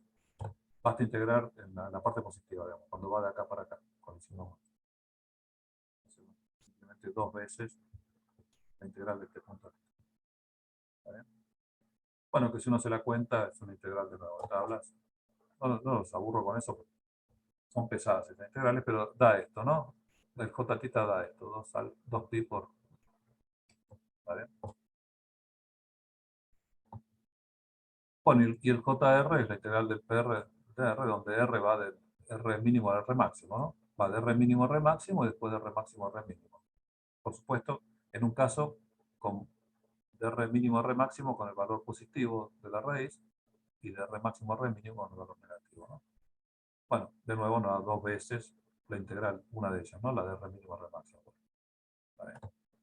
Sería hacer esta integral. Por supuesto, bueno, para hacer la integral habrá que dar un b, ¿no? Pero bueno, lo vemos en general para cualquier b tiene esa forma, ¿no? Entonces, fíjense, ¿no? Lo que tuvimos hasta ahora son estos dos, ¿no? Que lo calculamos relativamente de forma fácil, ¿no? El Jφ es este y el Jθ es este. Fíjense una cosa, ¿no? Que si sumo estos dos los sumo, Jφ más Jθ los sumo, se me cancela, ¿no? El 2pi alfa 2 y menos 2pi alfa 2, me queda 2pi alfa 3. O sea que alfa 3 lo puedo escribir como la suma de estos dos dividido 2pi, ¿no? Recuerden que tenemos que despejar, ¿no? Los alfa en función de los j, ¿no? Uno es muy fácil. Alfa 2 es Jφ sobre 2pi. Y alfa 3, despejándolo, simplemente nos da la suma de estos dos dividido 2pi. ¿Eh? Alfa 3, lo que decíamos acá. Fíjense que justamente el JR depende, bueno, de alfa 1 y de alfa 3, ¿no? Y alfa 3 es lo que vimos recién.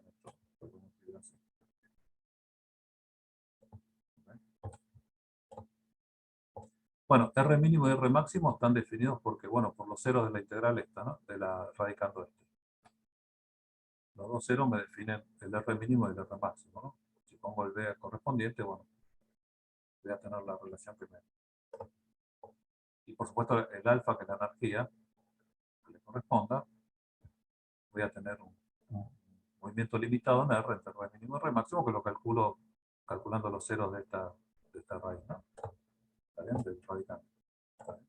Entonces, bueno, fíjense que el R mínimo y R máximo van a ser funciones, por supuesto, de esto y del alfa 1, ¿no? Y de esto va a depender no por separado, sino de su suma, ¿no? De J y J.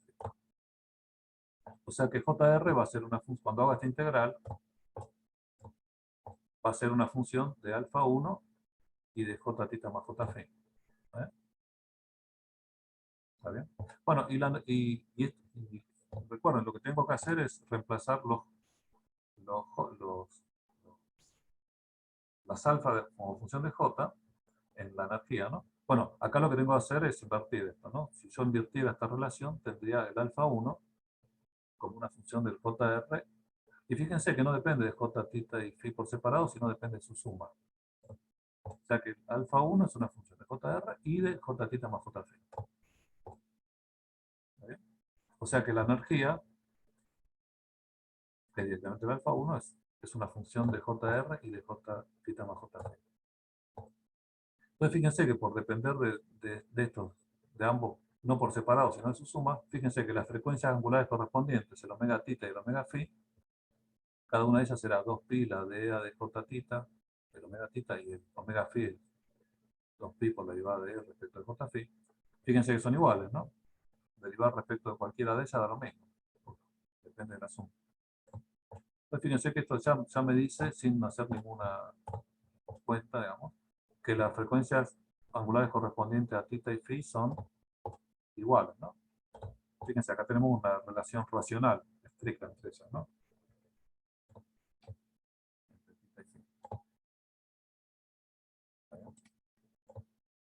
Bueno, esto por supuesto, el hecho ¿no? De que cuando digamos, se cumple un movimiento en tita, también cumple un movimiento en phi, ¿está bien?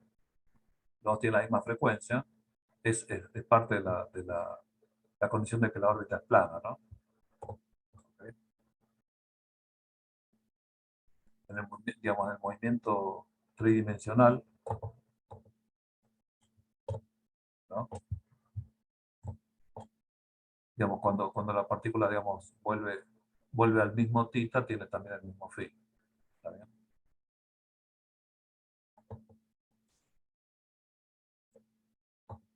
Eso vale. Fíjense que eso vale independientemente de cuál es el potencial VR, ¿no?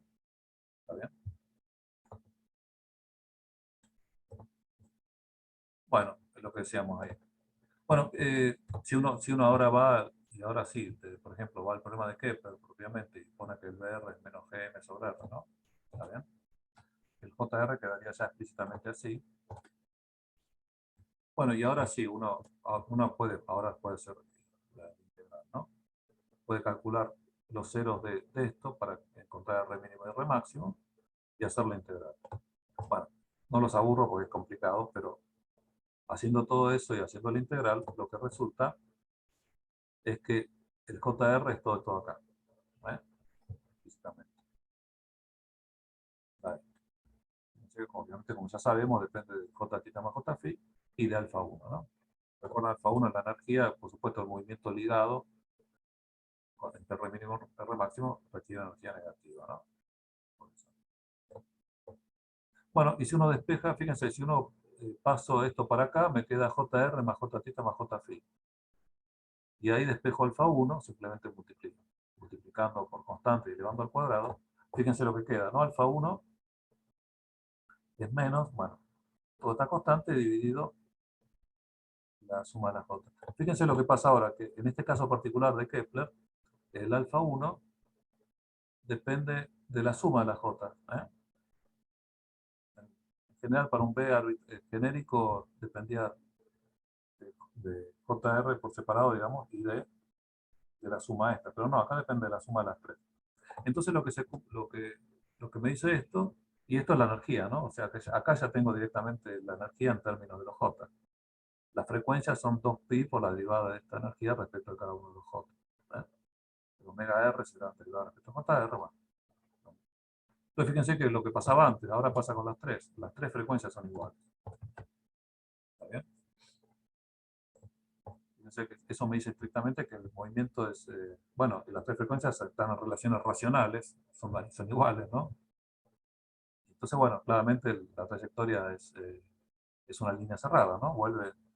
Parte y vuelve al mismo punto. Y además le lleva al mismo tiempo para las tres variables.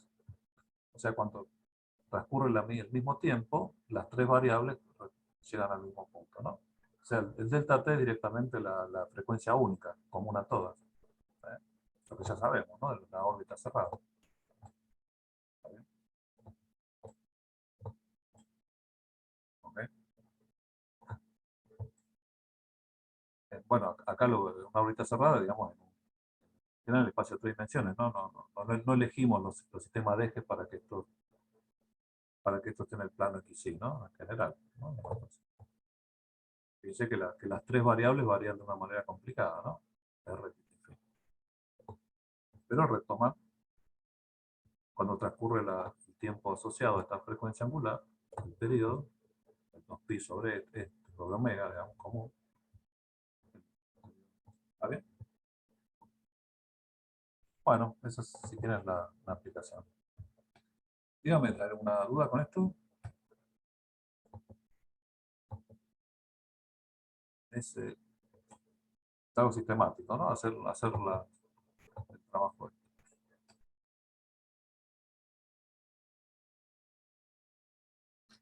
Bueno. Una consulta. Decime, sí, por favor. O sea que si tenemos un problema que no tenga ángulos, pero que las coordenadas estén acotadas igualmente, Sí, ¿puedo usar esto? claro, tenés que hacer eso, sí, sí. Tenés justamente la acotación de las variables es esa, ¿no? Está restringida para que se cumpla la relación P o ds a dq al cuadrado igual a algo, ¿no? Que lo que está Claro, ejemplificado claro. acá, por ejemplo acá en este, ¿no? Bueno, o arriba, ¿no? Y de tener. O mismo en el tita, ¿no? El tita acá estamos diciendo que tiene que estar restringido a los titas que hacen, va de los ceros que encierran la parte positiva del radicando, ¿no? Que son, bueno, que son estos, si uno se fija cuáles son estos. El tita tiene que estar en el intervalo este, entre pi sobre 2 menos esto y pi sobre 2 más esto. ¿Eh? Y esa es la restricción, Sí. y eso es lo que usás vos en la integral esta cíclica. ¿Está bien?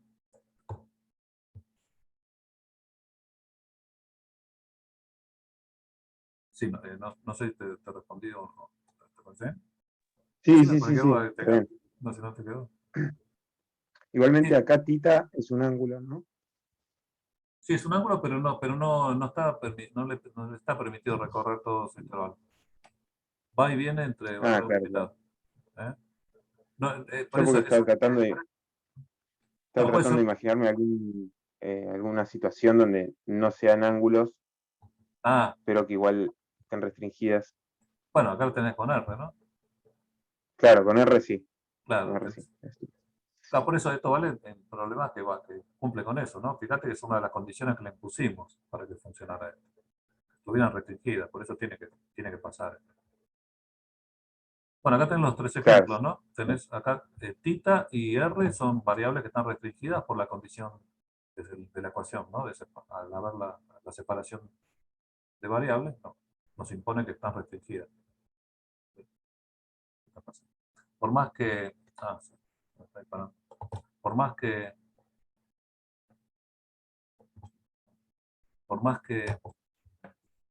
esta variable sea un ángulo, no está permitido, está restringido a un valor limitado.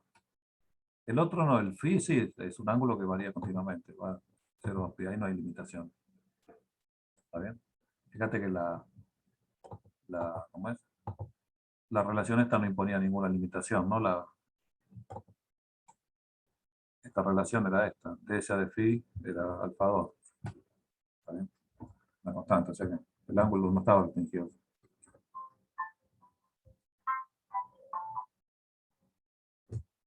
¿Está bien? Entonces, bueno, acá tenés los dos ejemplos, si querés. De nuevo, sí, por el hecho, de nuevo, está ahí importante lo que decís. Sí, por más que sea un ángulo, no necesariamente que está limitado por ser un ángulo, está limitado por la condición anterior, ¿no? Que esto tiene que ser positivo, definido positivo. Pero bueno, esa es la, digamos, la metodología, ¿no? Calcular estas integrales, invertirlas para tener los alfa en función de j y escribir la energía que tiene que ser una, ya la conocemos como una función explícita de las alfa, que nos va a quedar una función de la j y hacer simplemente después la derivada, ¿no? Para calcular la frecuencia.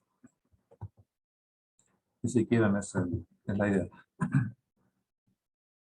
Bueno, estas, de nuevo, estas variables de ángulo de acción, también se las conoce como variables de Delaunay, un astrónomo francés, ¿no? De mediados del siglo XIX, que fue el que las introdujo en realidad. ¿Está bien? O sea que esta variable de ángulo de acción originalmente las introdujo el astrónomo Delaunay. ¿Está bien? Y si quieren, históricamente fue lo que le dio fuerza al método de Hamilton, ¿eh? Porque de nuevo, como imagino que nos ha pasado a todos cuando nos lo enseñamos por primera vez, dijimos, ¿para qué si tenemos Lagrangiano, ¿no? Que funciona bárbaro. Entonces no le dieron mucha bolilla al método de Hamilton hasta que esencialmente Delaunay introdujo estas variables de ángulo de acción y ahí se vio la ventaja que había, ¿no? Del método de Hamilton y de Jacobi, en realidad, entre los dos. ¿Está bien? Entonces, bueno, sobre todo porque estas variables de ángulo de acción, son buenas para hacer métodos de perturbaciones, ¿no? Sobre todo, por ejemplo, justamente como era un astrónomo, Delaunay, para las perturbaciones de las órbitas planetarias, que son básicamente, que son básicamente, ¿está bien? Que son justamente órbitas cerradas, ¿no? Pero al ser perturbadas, bueno, ya el movimiento empieza a ser más complicado, ¿no? ¿Está bien? Y bueno, pero ¿qué tiene, ¿cuál es la razón? Bueno, la razón es que el método de perturbaciones funciona bien, es relativamente simple cuando digamos, el problema básico es estacionario, no depende del tiempo, ¿no?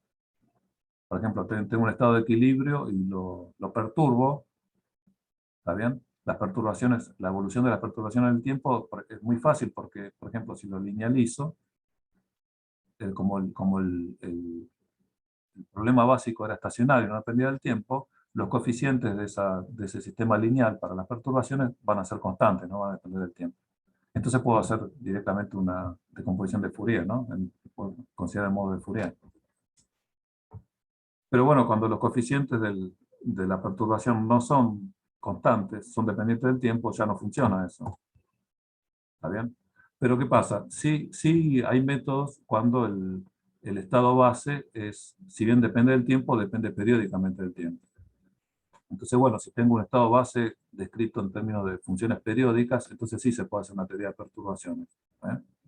Entonces, por eso es necesario tener el estado base definido en variables periódicas, que son justamente las que nos dan estas, ¿no? Entonces, por eso tiene ventaja para analizar movimientos dependientes del tiempo, que son periódicos, ¿no? Por eso es ventajoso.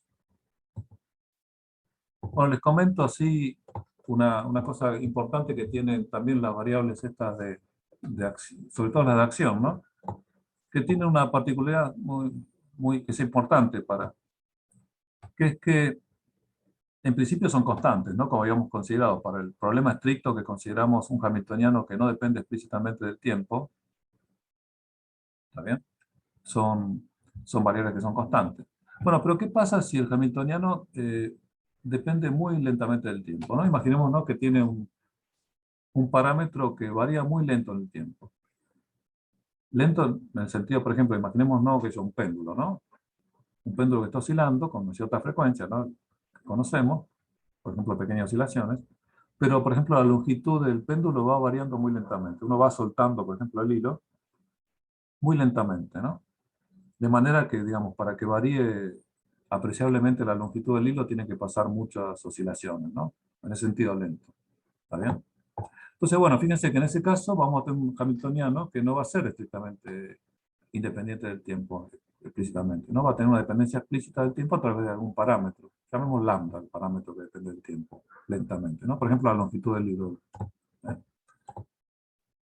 Bueno, entonces le pedimos eso, ¿no? Que varíe lentamente en el sentido, que su variación relativa sea pequeña comparada, ¿no? Con la frecuencia. ¿Está bien? Entonces, bueno, esa es la condición que pedimos. Entonces, fíjense que en ese caso, digamos, la derivada parcial del tiempo del hamiltoniano va a ser digamos, la dependencia del tiempo va a ser la que herede a través del parámetro lambda, ¿no? Entonces, bueno, el dH de t va a ser este. El dH de lambda por lambda punto, ¿no? Que va a ser pequeño, justamente, estamos pidiendo eso, ¿no? En algún sentido. Entonces, bueno, fíjense que si uno calcula las variables nuevas de ángulo de acción, digamos, usando igual como antes, ¿no? Como si esto no dependiera del tiempo, ¿no? Usando la acción reducida, la misma que teníamos antes, por ejemplo, la que correspondía al péndulo, donde aparece la longitud del péndulo, pero ahora la longitud del péndulo, que sería este lambda, es una función lentamente variable del tiempo, pero aparece, ¿no? Aparece como un parámetro dentro del hamiltoniano, ¿no? Y nos va a aparecer entonces como parte de la variable de dependencia de la acción reducida. Bueno, no importa, seguimos definiendo las variables a través de la acción esta reducida como función generatriz. ¿Está bien? La usamos igual que antes, como función generatriz. ¿Está bien? Nada nos impide hacer eso. Solo que ahora, bueno, vamos a tener esta dependencia en el tiempo a través del lambda, ¿no? Pero no importa. Sí, esta es una función generatriz como cualquier otra y podemos definir la relación entre variables igual como antes, ¿no? ¿Está bien? Las viejas P son de S de Q y las nuevas P son de S de J, ¿no? Con signo menos. Bueno, que si usamos las variables de ángulo como habíamos usado antes, serían estas, ¿no? ¿Está bien? La misma relación, exactamente la misma que tenemos antes. Por supuesto, ahora el nuevo hamiltoniano ya no es simplemente el viejo cambiando las variables, sino que tenemos que sumarle el término que viene de acá, del tiempo, la dependencia en el tiempo que viene acá. Es derivada de la función generativa respecto del tiempo. ¿Está bien? Bueno, este hamiltoniano es el mismo que antes, ¿no? La energía, ¿está bien? Que dependía de los J, bueno, y que ahora va a estar dependiendo también del lambda. Ese sería lo que sería simplemente cambiando las variables. Pero bueno, y todavía nos falta el término adicional este, ¿no? O sea que bueno, esta sería, si quieren, el nuevo hamiltoniano. Entonces las nuevas ecuaciones de movimiento, los J puntos son la derivada del nuevo hamiltoniano respecto a los P, o con la definición de los θ menos los pi por derivada respecto a los θ. ¿Está bien? Y fíjense que ahora, digamos ahora en principio, este S0, ¿está bien? Este S0 acá, que depende de lambda, también va a depender de θ. ¿Está bien? Porque acá sí no teníamos explícitamente que el E dependía solo de los J. ¿Está bien? Pero acá el S0 no, el S0 puede depender no solo de los J, sino también del θ. ¿Está bien? Acá no está integrado, ¿no? En los J sí integramos la derivada de S0 respecto de los Q y lo integramos en el movimiento, pero acá no. ¿Está bien? Entonces, bueno, en principio esto depende en general de los θ. Entonces, bueno, cuando hacemos la derivada, este término no aporta, pero este sí. Entonces el J punto, fíjense que ya no es 0, el J no es estrictamente constante, sino que hay una dependencia en el tiempo que viene a través de esto, ¿no? De la dependencia del parámetro. ¿Está bien? O sea, al principio no sabemos qué es esto, pero no podemos descartar que tenga una dependencia en θ, ¿no? La tenemos que no tener. De hecho la tiene, ¿no? Bueno, por supuesto todo lo demás, lo que habíamos visto antes sigue valiendo, ¿no? Cuando el Q hace un recorrido completo, el θ valía en 2pi. esa definición dependía solamente de cómo habíamos relacionado, ¿no?, los θ y los Q, digamos, y los S, ¿no?, a través de los S. O sea, esto se sigue cumpliendo. El delta, cuando hacemos una evolución completa de esto, ¿no?, ¿está bien? La variación de delta S0 sería esta, ¿no? Si varío solo un Q, S0 como función de Q, bueno, esta sería la variación cuando varía un Q, y si hago una variación completa, esto varía un delta S0, ¿no? ¿Está bien? Pero de nuevo, este no es otra cosa que el P. O sea que este es el JK, ¿no? Entonces, fíjense, la variación de S0 cuando cuando el Q hace un recorrido completo, es justamente el JK. ¿Eh? Cuando el Q sub K hace un recorrido completo, la acción reducida varía en JK. Por supuesto, JK no depende de lambda, es una de las variables independientes, ¿no? El S0 depende, sus variables independientes son los Q, los J y el lambda, ¿no? El lambda sería, si quieren, la dependencia en el tiempo, a través de un parámetro, pues la dependencia en el tiempo. Son todas variables independientes, los J, los Q y el lambda, son todas variables independientes entre sí. Entonces fíjense que obviamente la variación de S0, cuando varía un Q en un recorrido completo, es una de las variables independientes, o sea, la derivada respecto del lambda de esto da 0. ¿Mm? ¿Está bien? O sea que el delta S0 no depende del lambda. Cuidado que el S0 sí depende del lambda en general. ¿Está bien? Pero la variación de delta S0 no. ¿Está bien? Entonces, bueno, fíjense que la derivada respecto al lambda de delta S0 se puede escribir también como la variación de la derivada de S0 respecto al lambda, ¿no? ¿Eh? Uno lo puede ver así, ¿no? La variación, cuando el Q sub K hace un recorrido completo, ¿cómo varía el DC0 de lambda? Bueno, hago lo mismo, derivo DC0 de lambda respecto de Q por el diferencial Q y lo integro para todo el ciclo completo del Q sub K. ¿Está bien? De nuevo, como lambda y Q son variables independientes de C0, puedo sacar, y estoy integrando en Q, puedo sacar la derivada afuera, y lo que me queda acá es el P sub K, o sea, es el JK. Entonces esto es la derivada de lambda respecto al JK, me da 0, ¿no? O sea, fíjense que lo que decía recién, ¿no? El delta de C0 de lambda también es 0, ¿no? Entonces fíjense, ¿qué me está diciendo esto? Que cuando el Q sub K hace un recorrido completo, que le corresponde a una variación de θk de 2pi, recuerda, el Q sub K, un recorrido completo, le corresponde una variación de θk en 2pi. O sea, una variación de θk en 2pi hace que esto no varíe. De C0 de lambda no varía. O sea, cuando θk varía en 2pi, de C0 de lambda no varía. Su delta es 0. ¿Eso qué significa?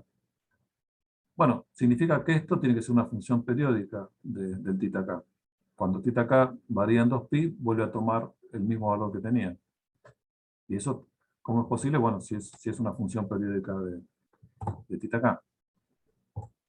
Entonces, bueno, esa es la conclusión, lo que importa, que ese 0 de lambda es una función periódica de θk.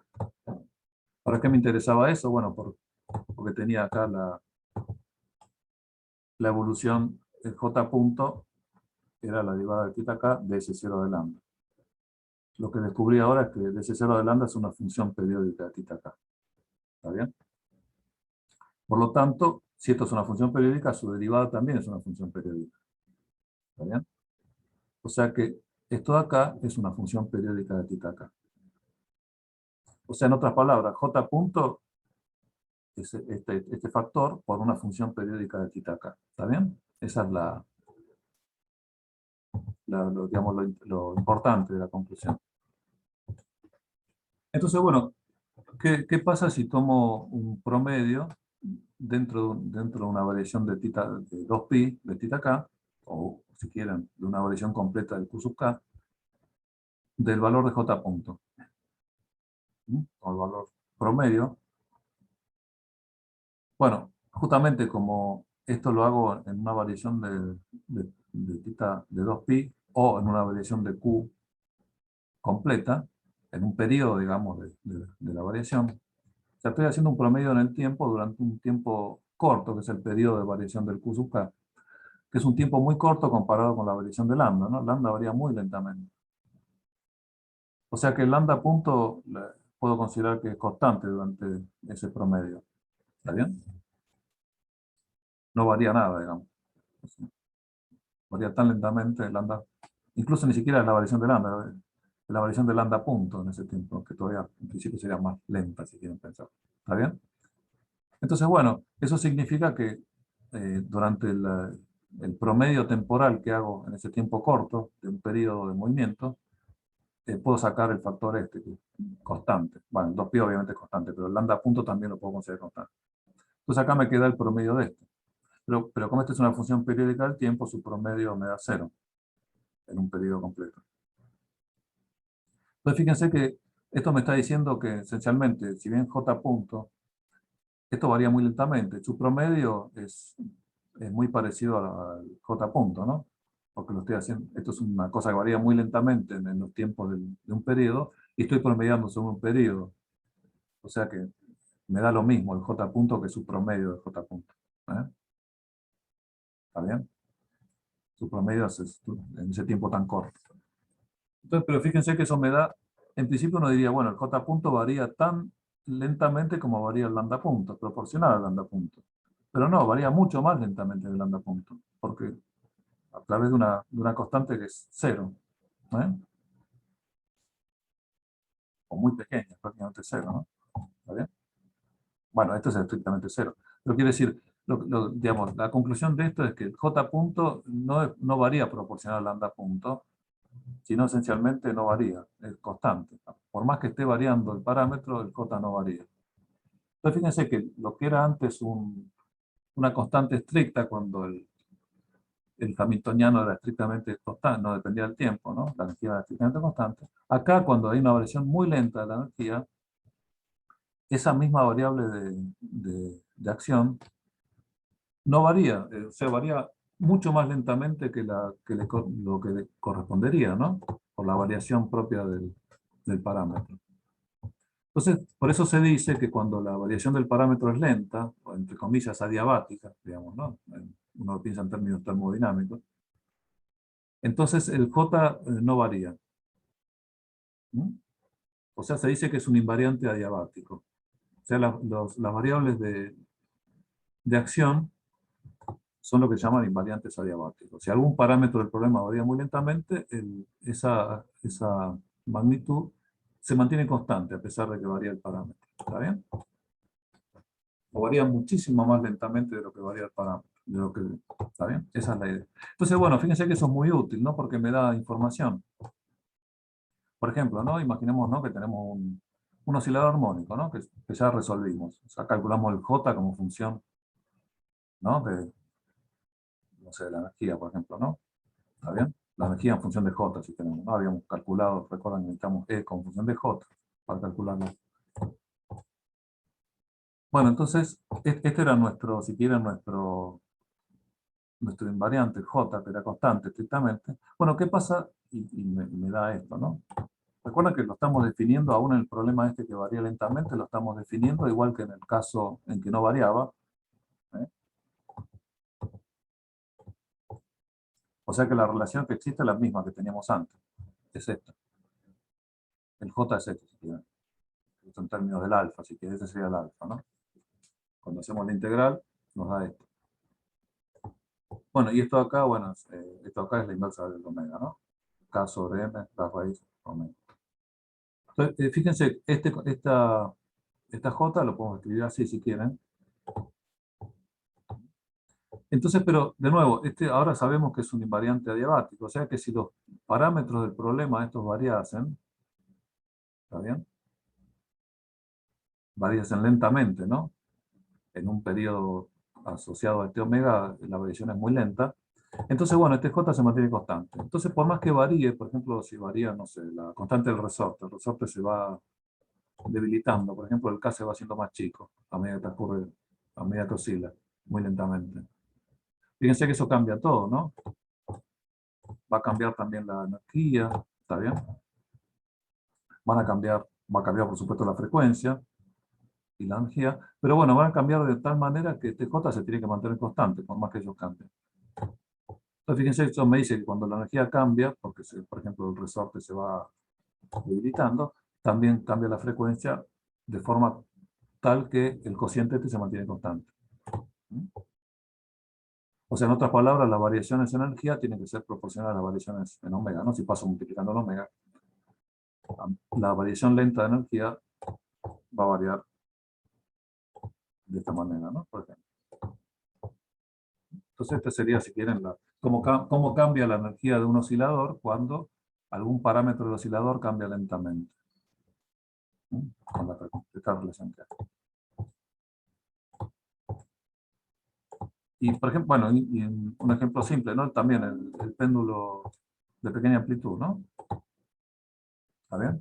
Bueno, que es, de nuevo, si es pequeña amplitud, fíjense que es un oscilador, el hamiltoniano es el mismo que el oscilador armónico, ¿no? Lo identifica apropiadamente. Así que vale lo mismo que acá, ¿no? El J lo puede escribir de igual manera identificando apropiadamente, ¿no? Lo que serían la frecuencia de oscilación del péndulo, la raíz de L sobre G. Fíjense que da exactamente lo mismo que esto, donde acá ahora omega es la raíz de L sobre G, ¿no? G sobre G. ¿Okay? O sea, bueno, el J es este, no hace falta hacer la cuenta, digamos, ¿está bien? Simplemente haciendo la identificación del péndulo con el oscilador armónico. Bueno, el J es este. O sea, fíjense, y esto tiene que ser constante, digamos, si alguno de los parámetros cambia, por ejemplo, imaginemos lo que decíamos antes, ¿no? Que la longitud del péndulo cambia muy lentamente, el J cambia, por supuesto, la energía, ¿no? La energía también va a cambiar y va a cambiar el L, pero se va a mantener constante el J. Es un invariante adiabático. Entonces, bueno, esto obviamente, 2pi y G son constantes, ¿no? Si L cambia, cambia E, ¿no? O sea que lo que es constante, y J es una constante invariante adiabático, de manera que la raíz de L por E se mantiene constante, ¿no? Cuando varía lentamente. Bueno, por otro lado, fíjense que la energía, si esta es la amplitud del movimiento, ¿no? De la oscilación, la energía es esta, ¿no? Sería la energía potencial cuando la amplitud es máxima, ¿no? La energía significa cero, todo potencial sería esta. ¿Bien? Entonces, bueno, si escribimos, entonces fíjense que el θ máximo es una función de la energía y de la longitud del péndulo, ¿no? Se puede escribir así. O puedo reemplazar, puedo reemplazar la energía acá, ¿no? La energía la escribo como una constante por L θ máximo al cuadrado. Acá tengo raíz de L, me queda un L a la 3 medios por θ máximo al cuadrado, ¿no? Y esto tiene que ser constante. Por ejemplo, la constante esa será la constante que valía en la condición inicial, cuando tenía una amplitud y una cierta longitud correspondiente. Entonces, fíjense que acá deducimos inmediatamente cómo tiene que variar la amplitud del péndulo cuando varía lentamente la longitud de la soga, ¿no? Varía de una manera no trivial, digamos, ¿no? Varía como la inversa de la longitud a la 3/4. A medida que aumenta la longitud de la soga, lentamente la amplitud se si aumenta la longitud, disminuye la amplitud con esta. O si disminuye la longitud, aumenta la amplitud, ¿no? Con esta. Fíjense que podemos sacar información a través de los invariantes adiabáticos de un movimiento más complicado, ¿no? Cómo cambia el problema a medida. Bueno, esa es la utilidad de estas variables de acción también, ¿no? Que son invariantes adiabáticos ante cambios lentos de la. Bueno, fíjense una cosa, ¿no? También la analogía con la mecánica cuántica. Todos estos métodos son los que se han extendido para desarrollar la mecánica cuántica, ¿no? De hecho, en la mecánica cuántica primitiva, las variables que se cuantizaban, que se hacían un número entero de veces la constante h, eran justamente las variables de acción. ¿Eh? también la J. O sea, en la cuántica primitiva, las J eran un N, un número de veces entero H, ¿no? ¿Está bien? Esa era la sistemática de la pequeña. Bueno, nos fuimos bastante largo. Sí. ¿Alguna duda? Díganme, por favor. Están cansados, ¿no?